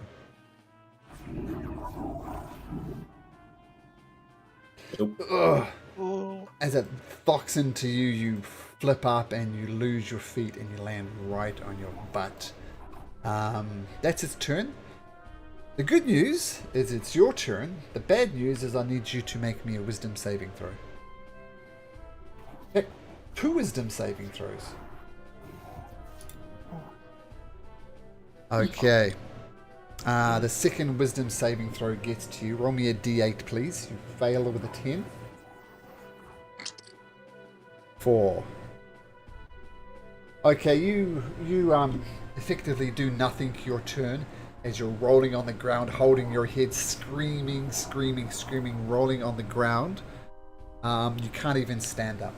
So that's your turn.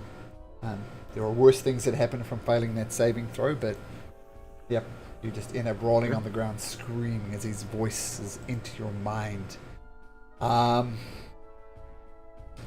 see. Okay. Mist, I'm going to say you're hidden, balancing on the other side of the wall, but I'm going to need Gaze and Alora to make me dexterity saving throws, please. Gaze at disadvantage. Gaze, you fail. Alora, you succeed. As you're rolling around on the ground, the creature takes the opportunity to spit in your eye, and you are functionally blinded. And as you're lying prone on the ground there, screaming in a horror, kind of envelops your body, and your bite just...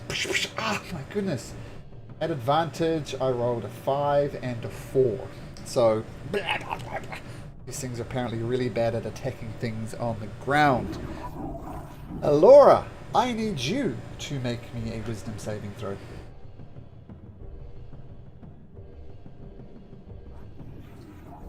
Okay, no problem. What would you like to do? Sorry, alright. 2 wisdom saving throws.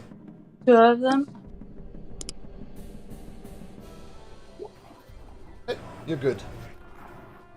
How bad are these Hold on a things sec. looking? I can't hear anything.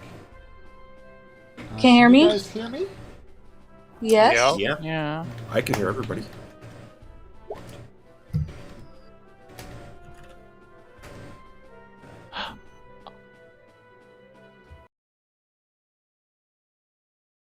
He's probably just coming back in.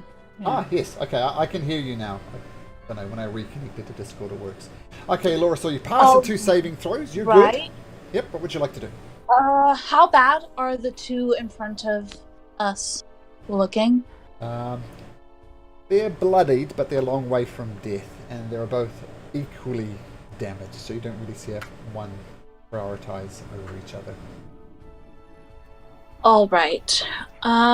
In that case, I am going to do... Oh, I was still get to temporary hit points on my turn, correct? Yeah. Okay. Yes. So As long as you do not have 0 hit points, you will get the temporary hit points if Right. you are in range. Doesn't matter the condition that you're in. right. Let's see. I am going to cast Bless, so I'm going to release the vines. The vines will just disappear, and I'm going to cast Bless on Miss, myself, and Gaze. Okay. Appreciate it. So Sweet. Mist, yourself, and Gaze. Oh, look at all the condition tokens on Gaze. You're really racking them up. I mean, and then, 2 of them are good. The other 2 really suck. And then I'm going to use my bonus action to attack again with the spiritual weapon. Nice. Yep, that's a hit. Ooh, 11 points of force really damage. well on that one. Clonk it across the 11 head. force damage. That is nice. So, boom, Bliss goes off. You're concentrating on it. Okay, excellent.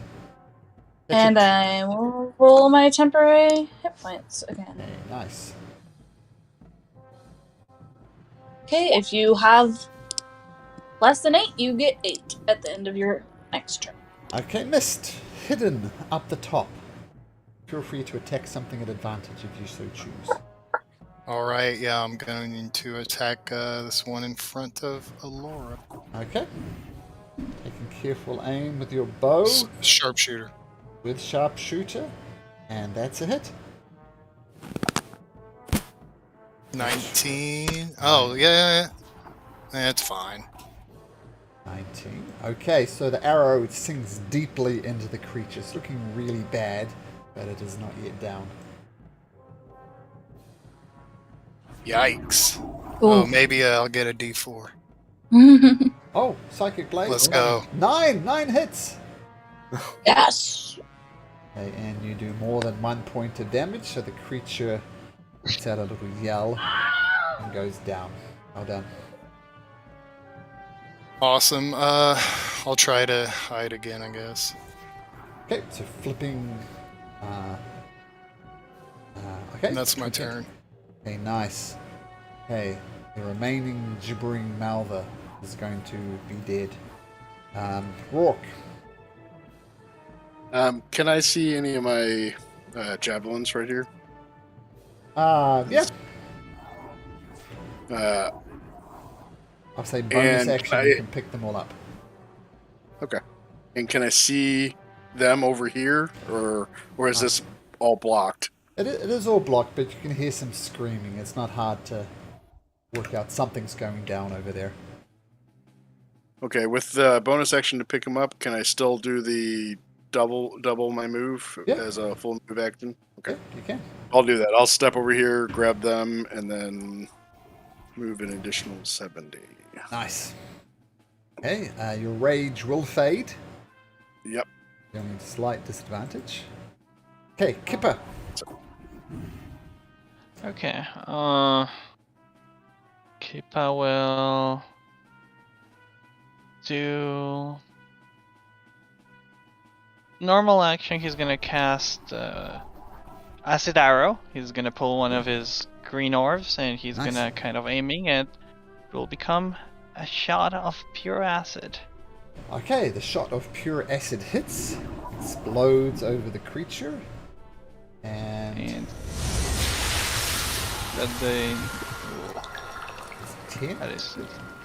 that is okay. That is gonna be the 10, and then next turn on his turn he's gonna take an additional 8.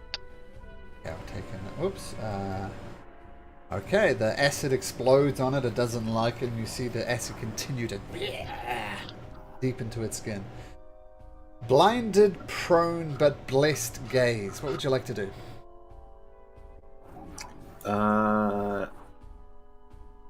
Do I need to make a save to get out of the... Oh, yeah. Yeah, make me a wisdom saving throw. Okay. Okay, so you're still blinded and prone. Yeah, You don't can get I at an least addition. hear where this thing is? Yeah, you can attack it. It will be a disadvantage, but you can attack. Okay, You can I'm hear gonna like, thunder wave him. You're swinging at the sound. Oh, you're doing a con save. Okay, so it's Yeah, thunder wave. Yeah. the thunder wave. And try to kind of blow him away from me. Okay, so what is it? It's a con saving throw. You're good at those, but not good enough. 5 points of damage. It takes So he 9 gets- points of damage. Yeah, and he And gets it blown back push 10 10 feet. feet. Okay, so goes and blasts away from you. Nice, guys. Yeah, You and I'm stand gonna... up? Yes, I will stand up and run back here and cower a little bit. Okay. And then I can still... And at the end of your turn, You know, your actually, side turns. oh, it does. Okay. Well, I was gonna take a bonus action to just attack it at a disadvantage. Oh, it will be a disadvantage because it happens right at the end of your turn. So take a shot.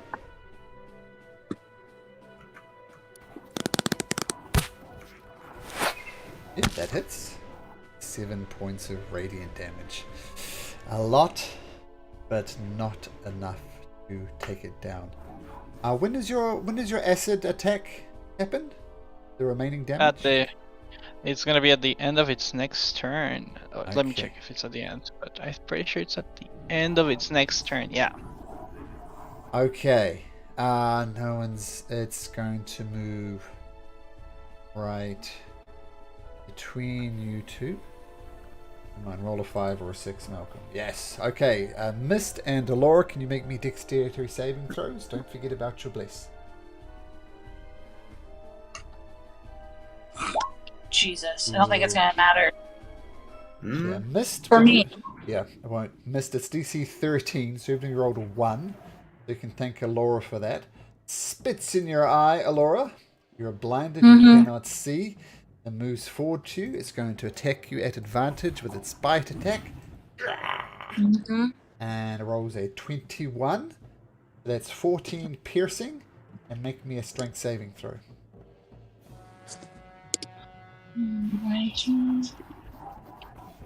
Nope. Okay. I'd rather roll a 1. I can re-roll that. Ah, yes, halfling luck, but yes, terrible roll from Actually, a your halfling worst point. possible roll. Yeah. Okay. Yeah, that's the worst possible circumstance. A 2. Okay, so the spits in your eye attacks, drives down into you. Now you can make me another Deja wisdom vu. saving throw, Alora. Deja vu. It's only happened like a bajillion times. Okay, even without your bless, that's enough. So you're good. What would you like to do? Right. I am going to Well, hold on a stand second. up. Are you concentrating on something? You're Yes, concentrating on on bless. To make me a Let me con make saving that. throw. That Yeah. passes. Okay, so you're good. Okay, Karen. So you stand up. Yep. I stand up. I am going to try to hit it with my spiritual weapon since it's right there. I know. I think you're directing the spiritual weapon, so I think it's still disadvantage. Yeah, it is. I know. It'll be a disadvantage, but I'm gonna try. I think that hits. So blinded, prone on the floor, you swing with your spiritual weapon. And Alora, my wife would like to ask you a question. How do you want to do this? Right. So as I am like pushing myself to stand up, even through the blindness, you can just see a flash of deep purple in her eyes as the spiritual weapon just swings out from behind it because it was so concentrated on biting me. And just as the spiritual weapon hits it, it just bursts into starlight and it disappears. Okay, nice. And obviously your blindness and everything else fades after a little bit, so assume that's gone. And as you are welcome to Bazzozxan, that was quite intense, but well done. Let's take a short break, and we'll start again in 5 or so minutes. Sound good? All right, Cool. I'm just yes, I'm just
So, with you guys helping with the first demonic wave as you sat there and recover, and Laura's just wiping this gunk out of your eye, and all the conditions fade, of course, eventually. And I just wanted to show you this picture, by the way. If you have a look at Discord, you'll see how many areas of effects there were. There were Laura's stuff, and the gibbering mouthers have a 10-foot effect and a 20-foot effect, so it's getting a little complicated there, but I thought that screenshot was quite amusing, so yeah. That's fun. I'm going to cure wounds myself real quick. Sure. For not Say a lot. DM problems. Yeah, absolutely DM problems. And yes, they were gibbering mouthers, the correct. So are you two alright? Oh, and everybody gets 11 temporary hit points because I did roll them before my sanctuary fades. The dark elf that was fighting along Rourke kind of gives Rourke a kind of handshake and grabs him on his shoulders. Says, "Oh, those damn demon invasions. Are those your friends over there?" Talking to Rourke. So, I'm going to turn to gaze and miss, and I'm going to be like, so, important question. Are we going to rest? Or are we going to do things? Because if we're going to do things, I can heal things. But I'd prefer to rest. Because, I think we might need to get somewhere before Yeah, if we can find rest. somewhere safe, I'm down to do a shorty. What about that dark... Oh, hey, dark Oh, hello. Yes, hello. I don't recognize you. I assume that you are new to the city. My name is Varen Thelis. I imagine if there is such a thing as a leader of this god-forsaken place, it would be me. Oops. I just deleted my own name. DM can no longer work out a copy and paste. But he has recovered. My name is Varen Thelis.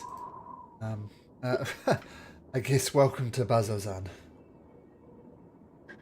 Well, yeah, I'm not. we were it's not the warned. coolest place.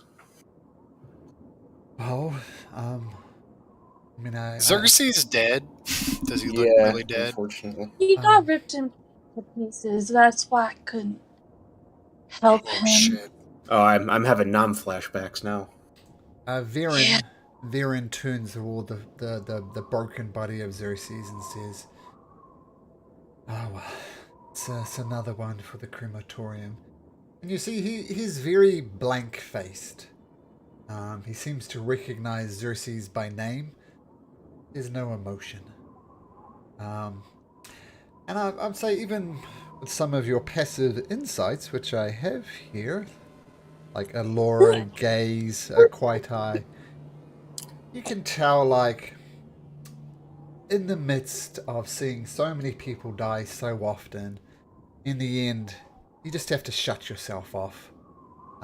He can't grieve for every soldier that he's lost because he'll be constantly grieving and be in no hope for anybody. So intuitively, Alora and Gage, you can tell he's just shut himself off from the emotion of the death. Well, I'll be calling my men. I will take him to the crematorium. We know of demons that possess the dead and animate them, so all we can do is burn them. But I assume you're coming here for mercenary work? Well, more of a... Can't speak for everyone of the group, but for me it's more holy mission. I think we're gonna have to investigate the Betrayer's Rise, as terrifying as that sounds. But... yeah. The Betrayer's Rise? Why on earth would you be going to the Betrayer's Rise? Well, it's a temple of evil, isn't it? And, we've been investigated to. Well, I've been sent to investigate some happenings in the Calamity. Oh, you're not another one of those, are you? Another one? Yes. What are you talking about? We just... Oh, looking at completely the wrong section.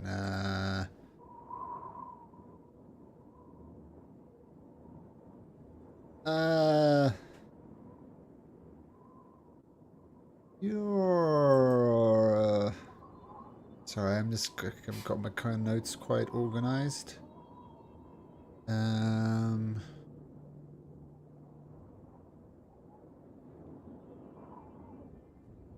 You're not another one of these religious nuts looking to look into the better, but look into it. You're telling me you're not from the consortium of the Vermilion Dreams, right? Another one of these zealots who thinks they can Have learn I things heard from... of this consortium before? I don't think so. All of you were born on Taldori somewhere, right? None of you were born in Ankarel or Marquette, anywhere like that? Nope, I with the mean, I was darn. born in Wildmount. Wildmount, okay, but not, yeah. So not, no. Never heard of it. Look, if you And it want... was the consortium of what? The, Sorry. I'll copy it in the dream for it. You're not one of those nutcases from the consortium of Vermilion Dream, are you? I mean, look, if you want to get ancient artifacts, I suggest you just go away from here and search somewhere else. You're not welcome. The Just go. Vermilion Dream? What's that? No, I just was contacted by my goddess about looking into saving someone or rescuing someone, and that's led me to the Betrayer's Rise. And I don't understand it. It's all very new to me. I'm just trying to do my best. Well, I'm sorry I jumped to conclusion.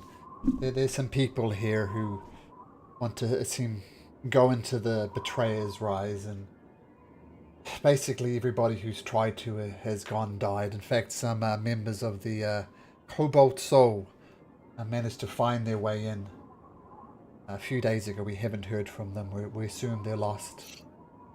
But I apologize for jumping to conclusion. Just people tend to come here either to seek mercenary work or to gain knowledge. I mean, there's also some people here from the Allegiance of Allsight. They are more here for research purposes. I have more time for them. But the consortium, the Vermilion Dream, they seem to be interested in profit more than anything. As I said, only those people seeking knowledge, seeking artifacts, or working as a mercenary. Denied you're a mercenary, so I assume you're one of the others. My apologies. I mean, that's alright. I don't really know where I fall myself these days. Bit of a weird time.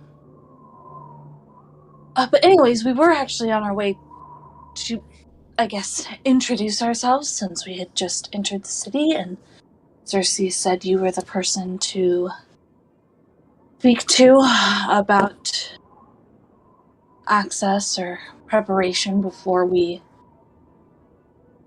enter the depths of hell itself, I guess. Well, people often get this confused, but the creatures we fight here are not from the Nine Hells. They're from the endless plains of the abyss. I meant it as a figure of speech, not literally hell. Are these attacks commonplace? Like, do these guys show up all the time? We have an attack like this maybe every 5 days or so. I mean it's chaotic. I mean, sometimes there's flying vulture-like creatures. We try and shoot them down, but they've escaped.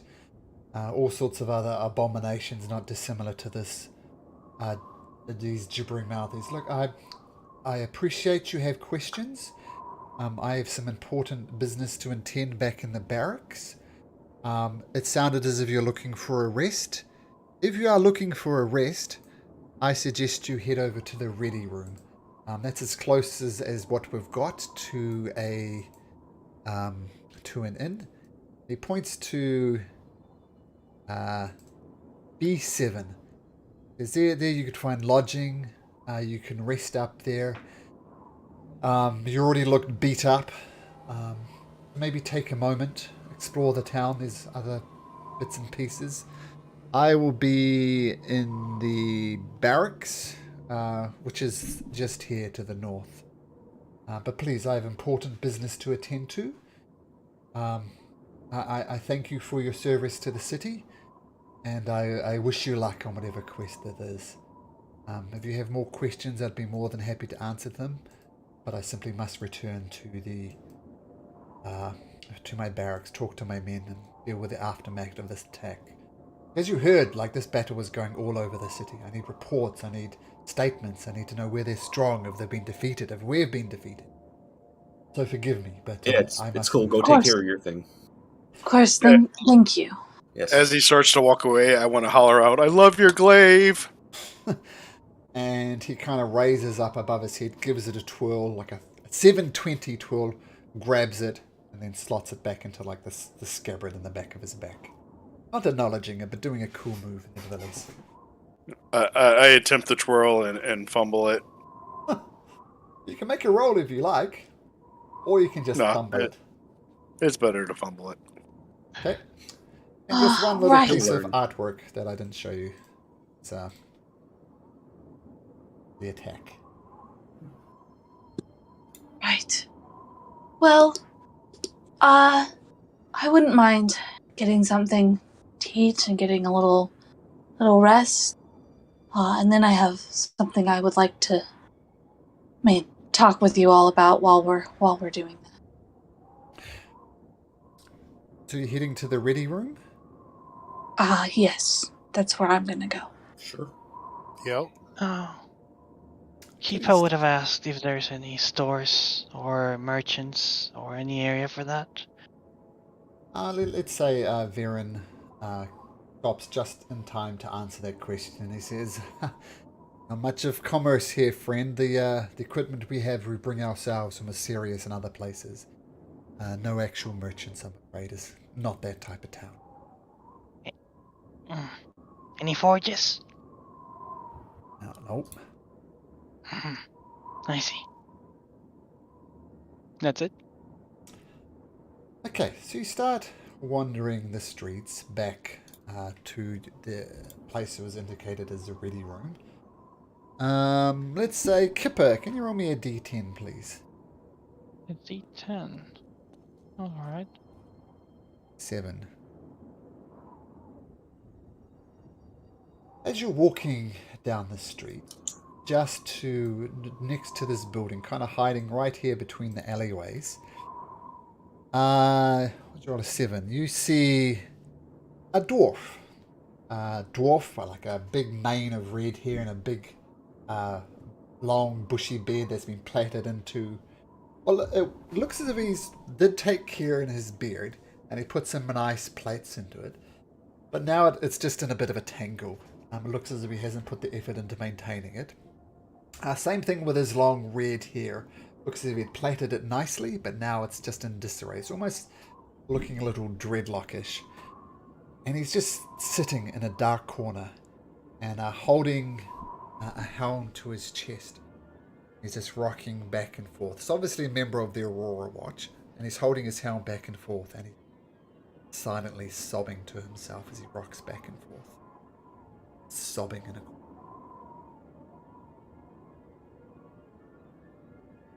Who notices this? Just Kippa? Everybody. I just had Kipper roll on a random table. Okay. I'm gonna go over to him and put my hand lightly on his shoulder. He looks Just up look at at you. him. And you see his kind of his, what do you call them at the side of your face? Chopsticks or something? Sideburns? Sideburns, Yeah, sideburns, yes. Just covered in tears and, quite frankly, a bit of snot as well. He's in a bad state. You put your hand on his shoulder and he looks up at you and he doesn't make an effort to like wipe the tears away or clean himself up. He just looks up at you blankly, kind of keeps rocking, sobbing some more. Is there anything I can do to help? Can you stop the abyss? Can you stop these creatures from coming? It's just too much. Please, you can stop them. Stop them, it's too much. Please.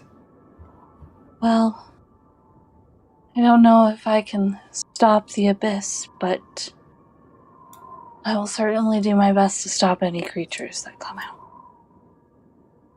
Please. I want to go, but I can't go. What do I do? If I leave, I'll be shot for a dessert. If I stay, I'll be eaten by demons.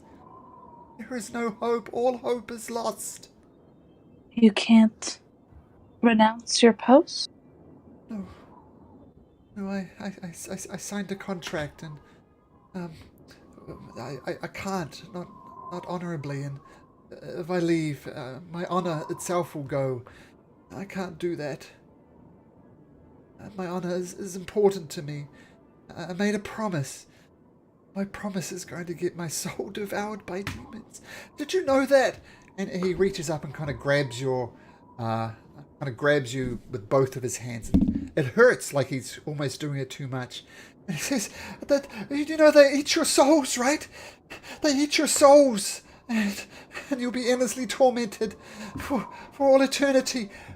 What do I do? Tell me, what do I do? Who did you make your promise to, and why? Viren. I needed money for my family. I send it back to Osarius when I can.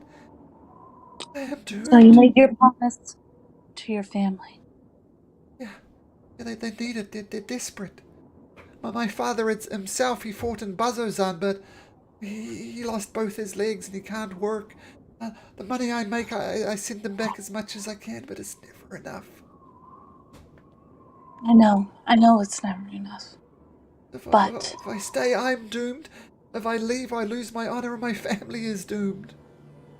What do I do, What? miss? Tell me, what do I do? What do I do? what if everyone left?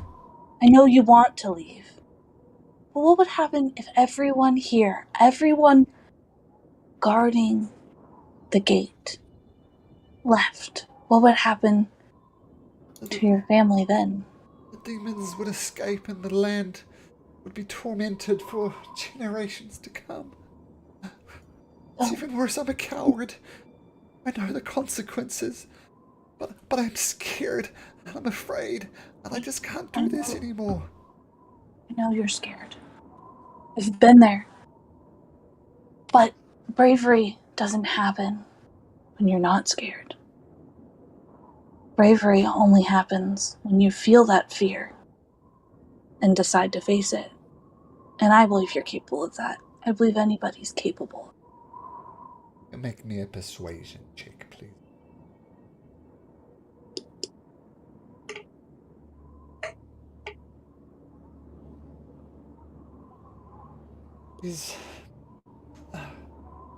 And this time he does wipe the snot and kind of wipes the tears from it. Okay. I think you're right. I'm no use to anybody like this. And he kind of reaches a hand out to you, expecting you to do that classic thing, you know, you lock hands and you're expecting you to pull him up. Do you pull him up, Ballora? Yeah, I'll help him. I'll help him to his feet. Fortunately, you're about the same height, so that works out well. Yes. And he tidies himself up as best as he could. Thank you. I'll try and stay here. Even if it costs me my soul. Okay. I can do this. Um, What's your name, miss? I'm Alora. I, These are my friends. I, We're the Nevermore. my name is Findar. I thank you for your words. Um, I should really get back to the barracks and talk to Varen and find out what my next assignment is. Um, Just just remember, you're keeping your family safe. You're not only helping them, but right, you're keeping them safe. right. Oh, I'll try my best. And he takes a big breath, claps you on your back, straightens them up. That's trudging towards barracks.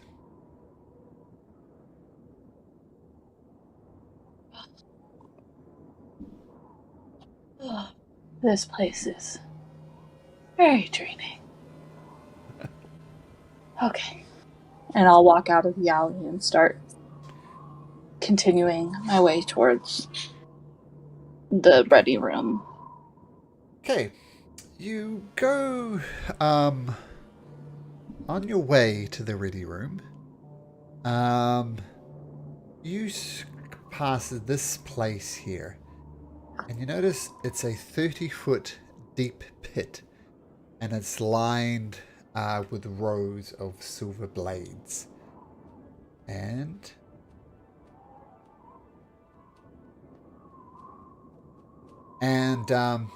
you see a drow, and he kind of clicks pulls a lever, and inside of this 30-foot deep hole, these silver blades start spinning. And you see members of the Aurora Watch come, and they dump these bodies of these gibbering mouthers that have attacked.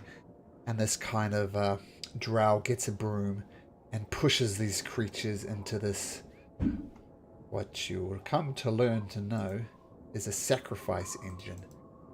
And you watch as these gibbering mouthies just get blended like a smoothie.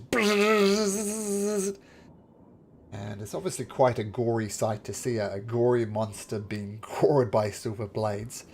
Once again, the blank expressions on the soldiers, the blank expression on the guy operating this machine belie the fact of this horrible, horrible machine. And you just watch about 20 of these gibbering... Well, you can stay as long as you like, but every minute or so another gibbering mouther is bought and turned into mush. I think Alora sees the first one and doesn't ever look that way again, and just, like, horse with the blinders on, just keeps going forward. What about the rest of you?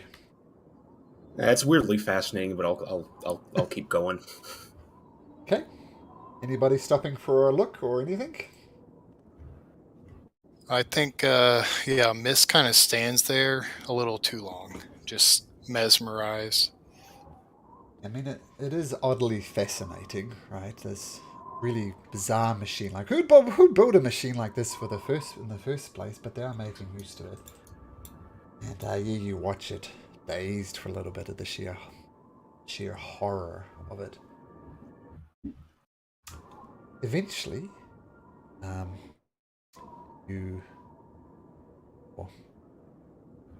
bits and pieces.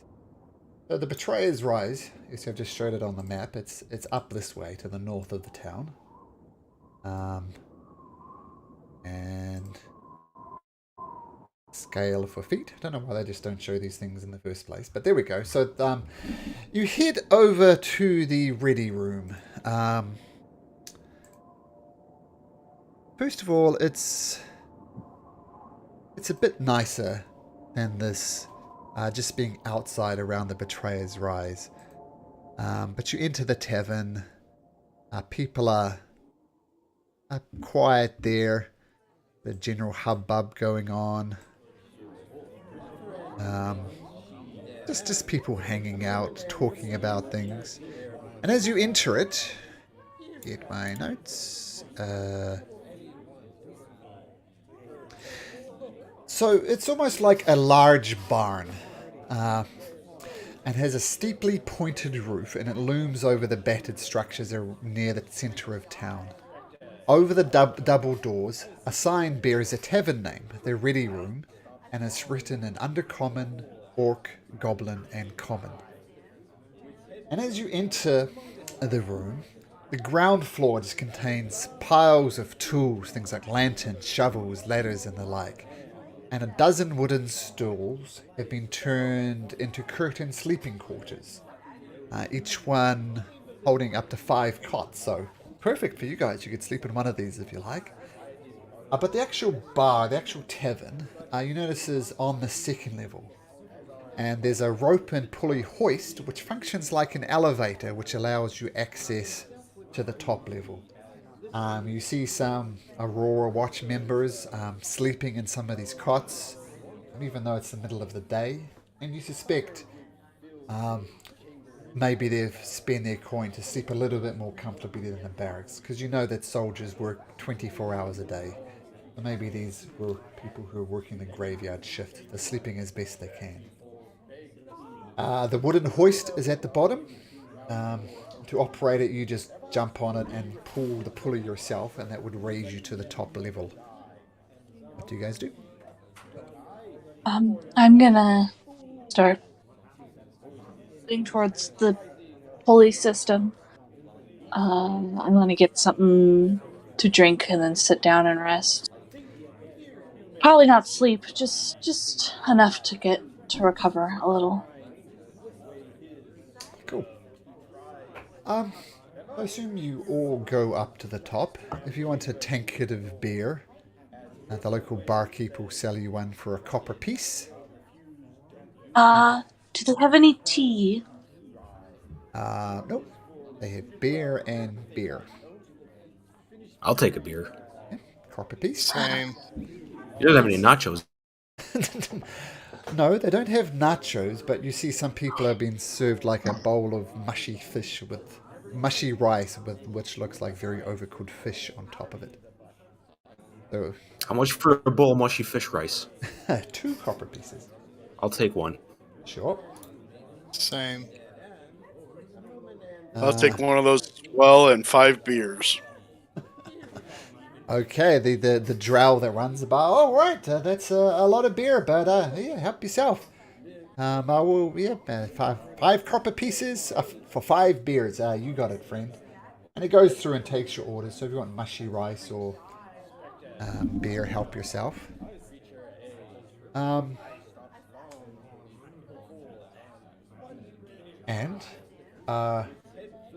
over in the far corner of the room, you see some old friends. You see Ayo, Maggie, and all the rest of them. I see one friend. Great. But you see Ayo looks particularly injured. The other ones are who got various... it doesn't take a genius to work out that they were caught up in the gibbering mouther attacks as well. The wounds are very similar. They're very fresh. And the only thing that could have happened is they were caught up in the gibbering mouther attack. Remember I said it wasn't just happening where you were, it's happening all over the city. All of them look a little beat up, but Ayo Jabi looks particularly bad. She's like her eyes she's got one black eye, her face is puffed up, her arms in a bit of a sling, and you notice going through her robe there's some red parts. Dermot is fussing over her as best he can, trying to make her comfortable. They all look a bit depressed, I'd say. Maggie, Dermot, that they look over to you, give you a respectful nod. But Dermot is obviously very concerned with Arya Jabi, and that's getting all of his attention.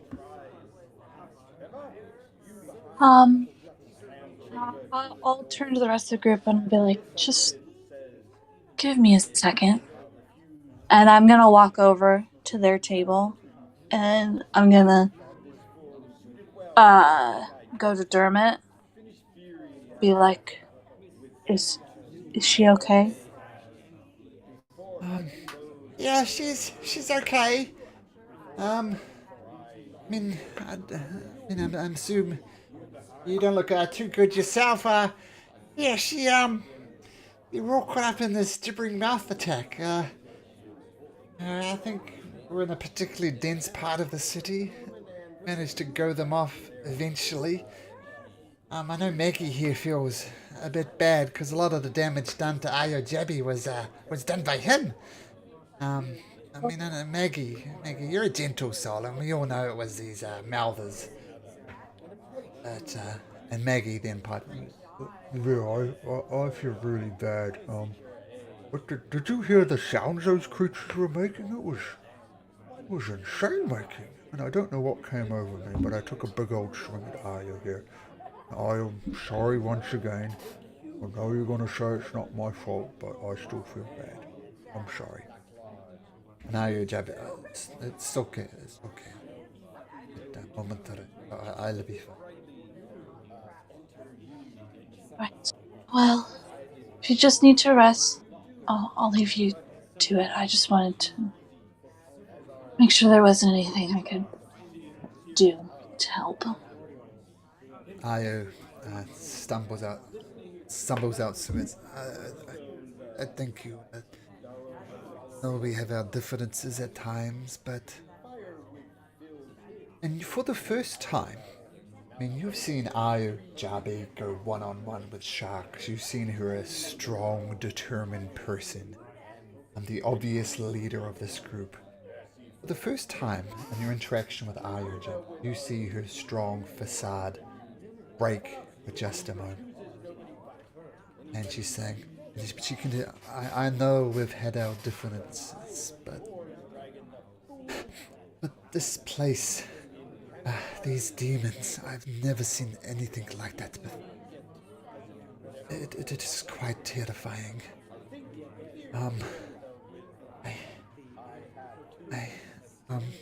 It seems petty things like swimming competitions and who stole what and who got first it all seems to be irrelevant at the moment. Do you know what I mean? Yes. Yes, I do. I just wanted to make sure you're all right, because for all of our tension, doesn't mean that I want you dead. You have a good heart, Alora. All right, well, that was all. And I'm gonna walk away and find somewhere else to sit and begin my own rest. Okay, I'm going to say functionally, you can take a short rest if you like, as you put up your feet inside of this ready room. Yes, I would. I'm going to roll some hit die. A lot of hit dice.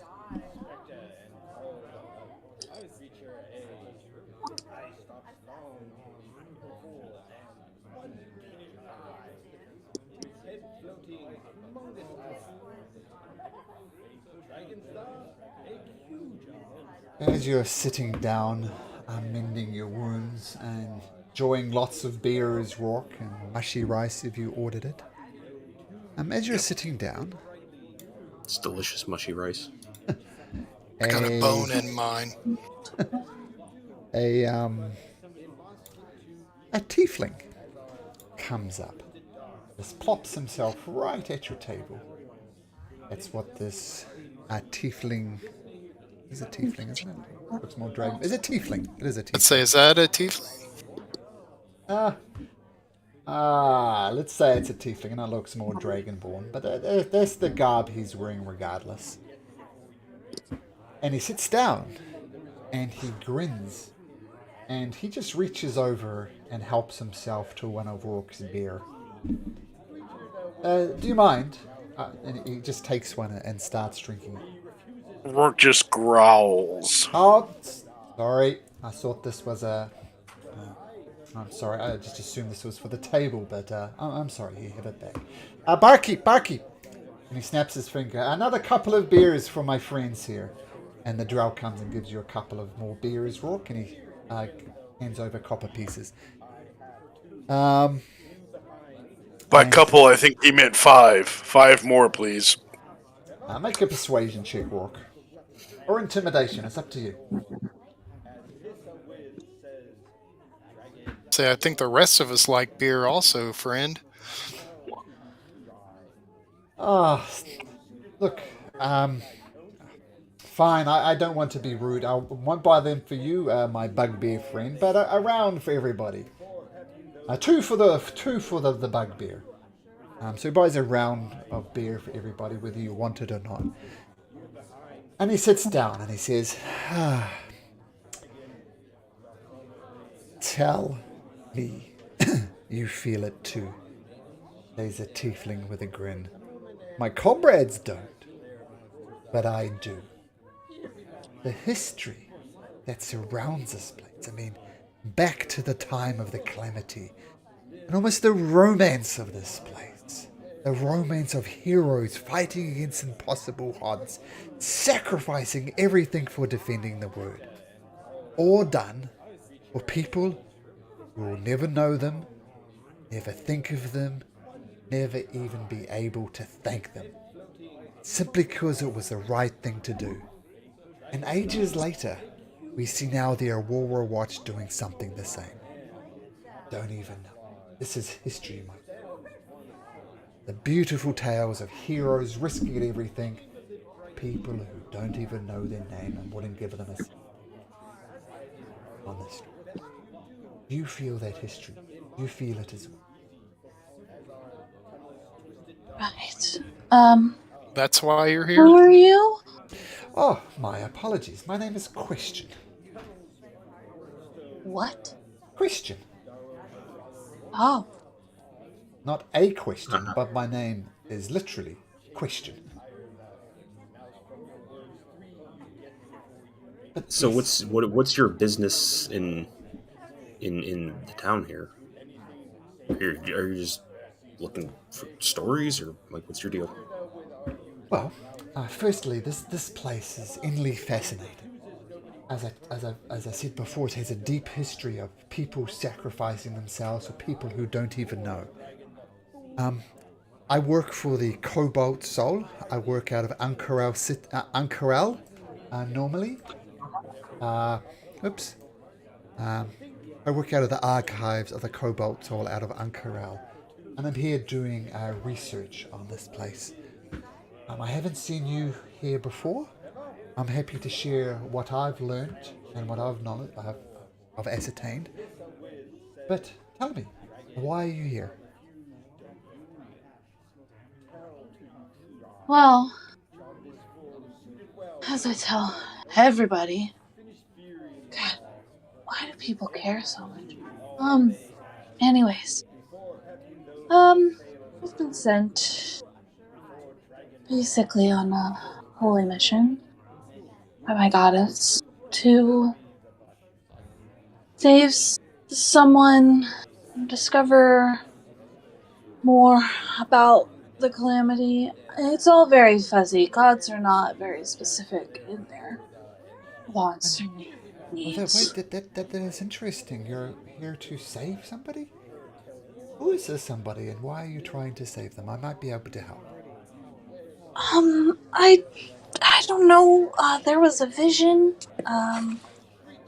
And there was a name. Find it. Alexian? Can we tell if this person's like being legit, or if they're just trying to like fish information out of us? Okay, cool. Person you're probably looking for is Alexian, Alora. And yes, Yes. you may make an insight check if you so wish. Um. Seems legit. All I know. Well, what you would know. Oh well, I'll give you the full Monty with Mist now. He is wearing. You've seen. Mist. You've heard of the Order of Cobalt Soul. It's more a Dwendalian thing than a Jorhassian. They're very much gatherers of information. Let's say you've met a few of these people, and they just seem genuinely curious and a sponge for information. And you notice that the garb of this person is the garb of the cobalt soul as well. They're wearing very similar garments. And this guy just seems to want knowledge, want more and more, learn more and more. I get the impression that's all he wants. Wants to exchange information. Seems on the up and up. Right. Well, the name was Alexian. Um, Oh, and tell me, what did you learn about this elixir? What? don't know much about this person other than that we've been asked to rescue him, to find him at the place where he first prayed. And there was something about that happening in a temple of evil, which seems to match the Betrayer's Rise really well. But otherwise, all very, very vague. You know, gods aren't wont to give you step. Oh, that is fascinating. Well, thank you for sharing that with me. Now I don't know if this is useful or not, but during my research I did within the enclaves of the Cobalt Soul itself, and what information I've gathered here, one thing I did learn back in Ankarau was this folk ballad. It was written in Undercommon. I don't know what that means. And he kind of starts singing this tune. I'm not going to sing it myself, but he starts singing this ballad.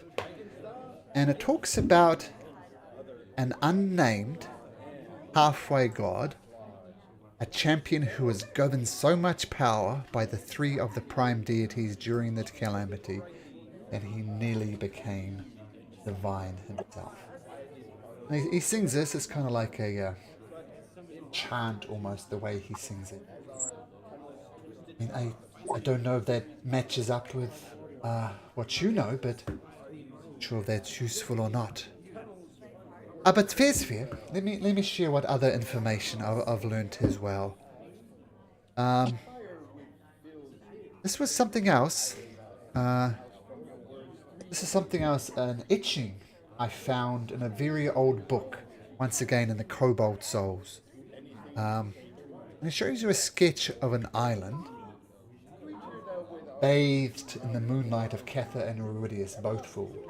And the island is covered with trees, marble pillars, and crystal shards, and it resembles that final chamber in the old grotto where you found it. Does this sketch mean anything to you? I mean, Yeah, I remember. not Looks a little not bit familiar. a lot, although a little bit looks familiar. I recognize like the Yeah. kind of architecture. I feel like I've seen it before. And his questions gaze, immediately lands on you, gaze. His gaze rests on gaze.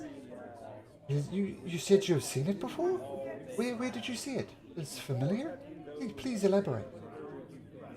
I mean that looks like back in where the festival was. There was kind of like an underwater cave, and it looked like a section down there. Oh, that most unusual. Did you find something in there, or was it just like a prayer site or something like that? Well, honestly, we didn't look into it too much. It seemed to be some kind of religious site. Make Yeah. a deception check, Laura, because there's obviously an important piece of information you're leaving out there. Not good. Look, I've been honest and forthright. I've given you information. Research is my thing. Research is what I do. And if you don't want to tell me, Halfling, just don't tell me. You don't need to state with it. Well, the last time somebody knew the information that I am avoiding, it didn't really work out well for me. So, I'm sorry if I seem Just say that. reticent. I understand.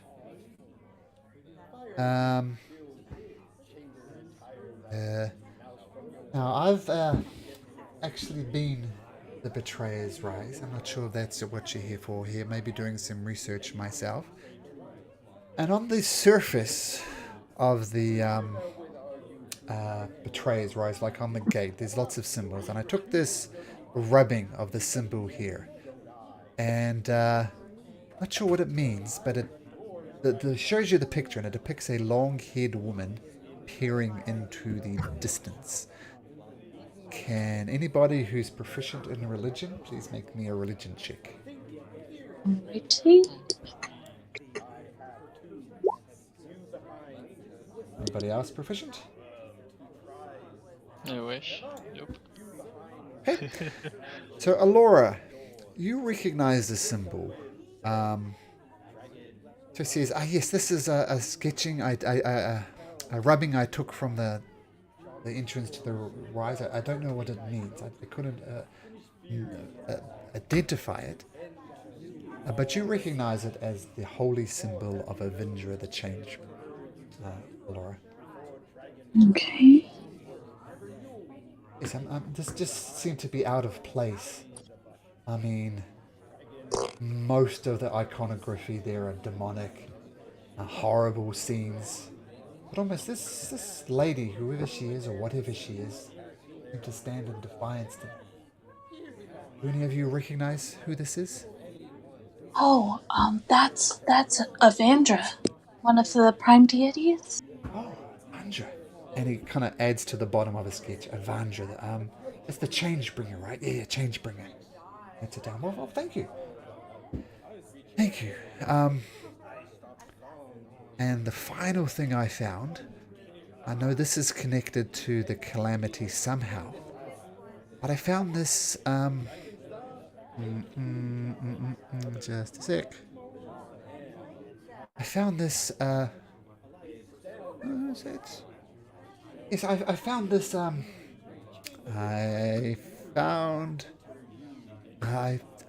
doing research, I've kind of pieced together a few things, and I discovered an item, and he showed you the sketch of the item, and it looks like that. I'm not sure what it was. Have you seen anything like that? Do you know what that is? The top half looks remarkably close to the thing you're wearing around. Yes. Laura. This comes. Keepa's gonna interject and be like,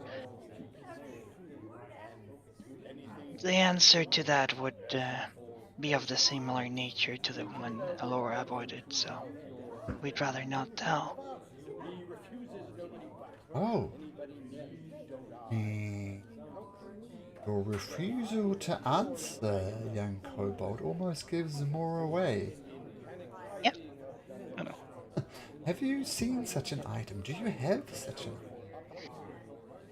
I mean, at this point, I feel like she's been pretty straight up with us about everything. She's given us a lot of information. Yeah, I just don't trust it because like I said, the last time somebody else knew about this. Yeah, them. Those jerks over there. They messed it up. Missed what up? Well, they stole the thing, but we got it back. Alora is What? take this time to leave. She's just gonna walk out.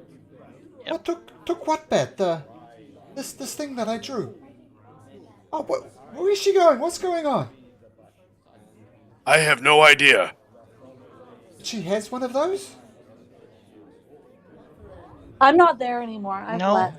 I don't think I can say yes. Okay, so I would Who take asked it isn't important? the bottom of the parchment and fold it over the jeweled part. Be like, that looks kind of familiar. Okay, we'll pick up this thread in a second. I just wanted to know what Alora does. And there are rooms downstairs. You could go to one of the rooms. You could. Oh, I'm leaving the whole building. I'm leaving the whole building. Okay. What we'll do, we'll just a separate token for you, Alora. So you storm out of the building, and we'll get back to you in a second, Alora. But we'll pick it up. So you see Alora go onto this rope pulley elevator, pulls herself down, and goes right to the ground. And we'll find out what she does in a second. What does she? What they? She has one. And you fold over the paper. That's what it looks like? So it's not quite the same? I'm confused. What's going on? Relax. I'm relaxed. But it doesn't take a genius to work out that she wants to protect it. I can understand that. And you're saying they stole it, you got it back. So you do have it in your possession. Well, she has it, I guess.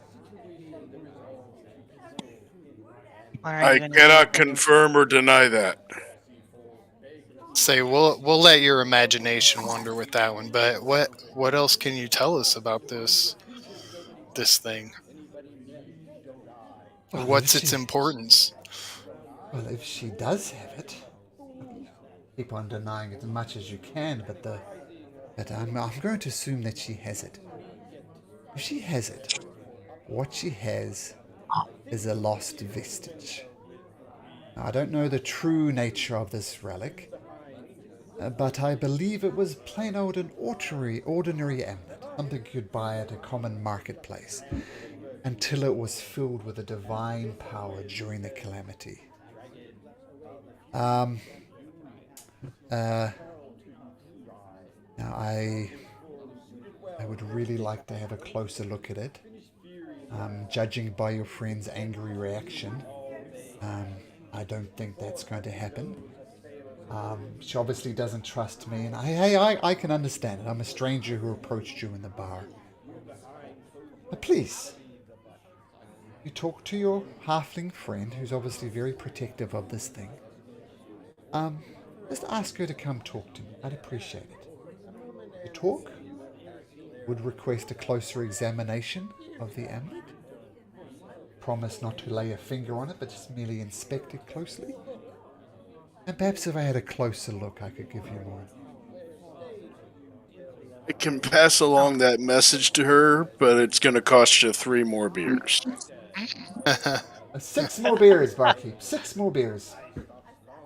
I'll take a second too. And I'll fork up the money for it. Okay, sure. So the beers continue to flow. And Christian says, well, please, if you learn any more information, I'd appreciate knowing it. But I'm especially interested in looking at vestige. But I have much to think about and much to ponder. So excuse me. And Christian stands up, gives you a curt little bow, disappears into a backside of the far away from you on the other side of the inn. As you're nursing your beers, let's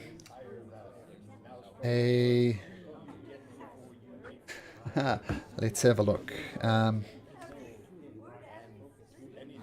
We'll say everybody notices this except Kipper. Perhaps Kipper, you're struggling to look over this bear that's almost as big as you. But you notice during your conversation with Question, you notice a gaunt figure in scarlet robes nearby, and he was very obviously eavesdropping. As you turned around to look at him, he does a classic thing of looking around as if there was something to see. It's very obvious that he was eavesdropping on your conversation. But in the meantime, and we'll finish off with this, what is Alora doing outside?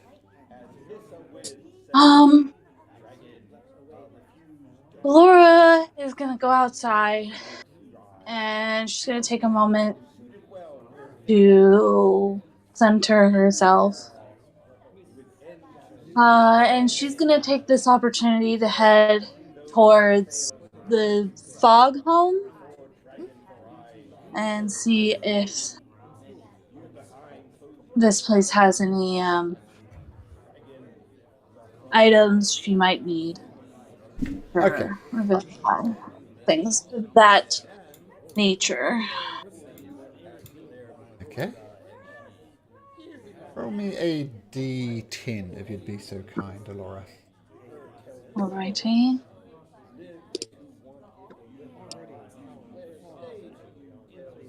Seven. Actually, roll me again. We've already had a 7.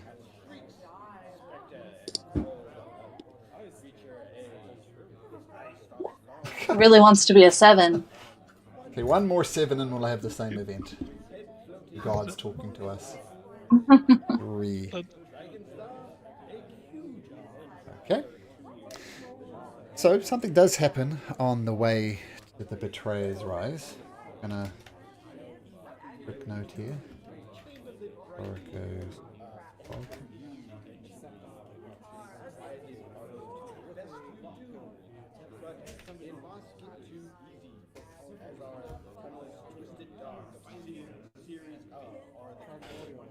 Okay, so as Alora, very protective of the Jewel of the Three Pairs, so much that even the question of it causes her to split the party, dashes off to see Foghome, while the rest of you are enjoying beers and talking to Question, and possibly with this elf with the red robe who is obviously eavesdropping on the conversation, which complicates things more.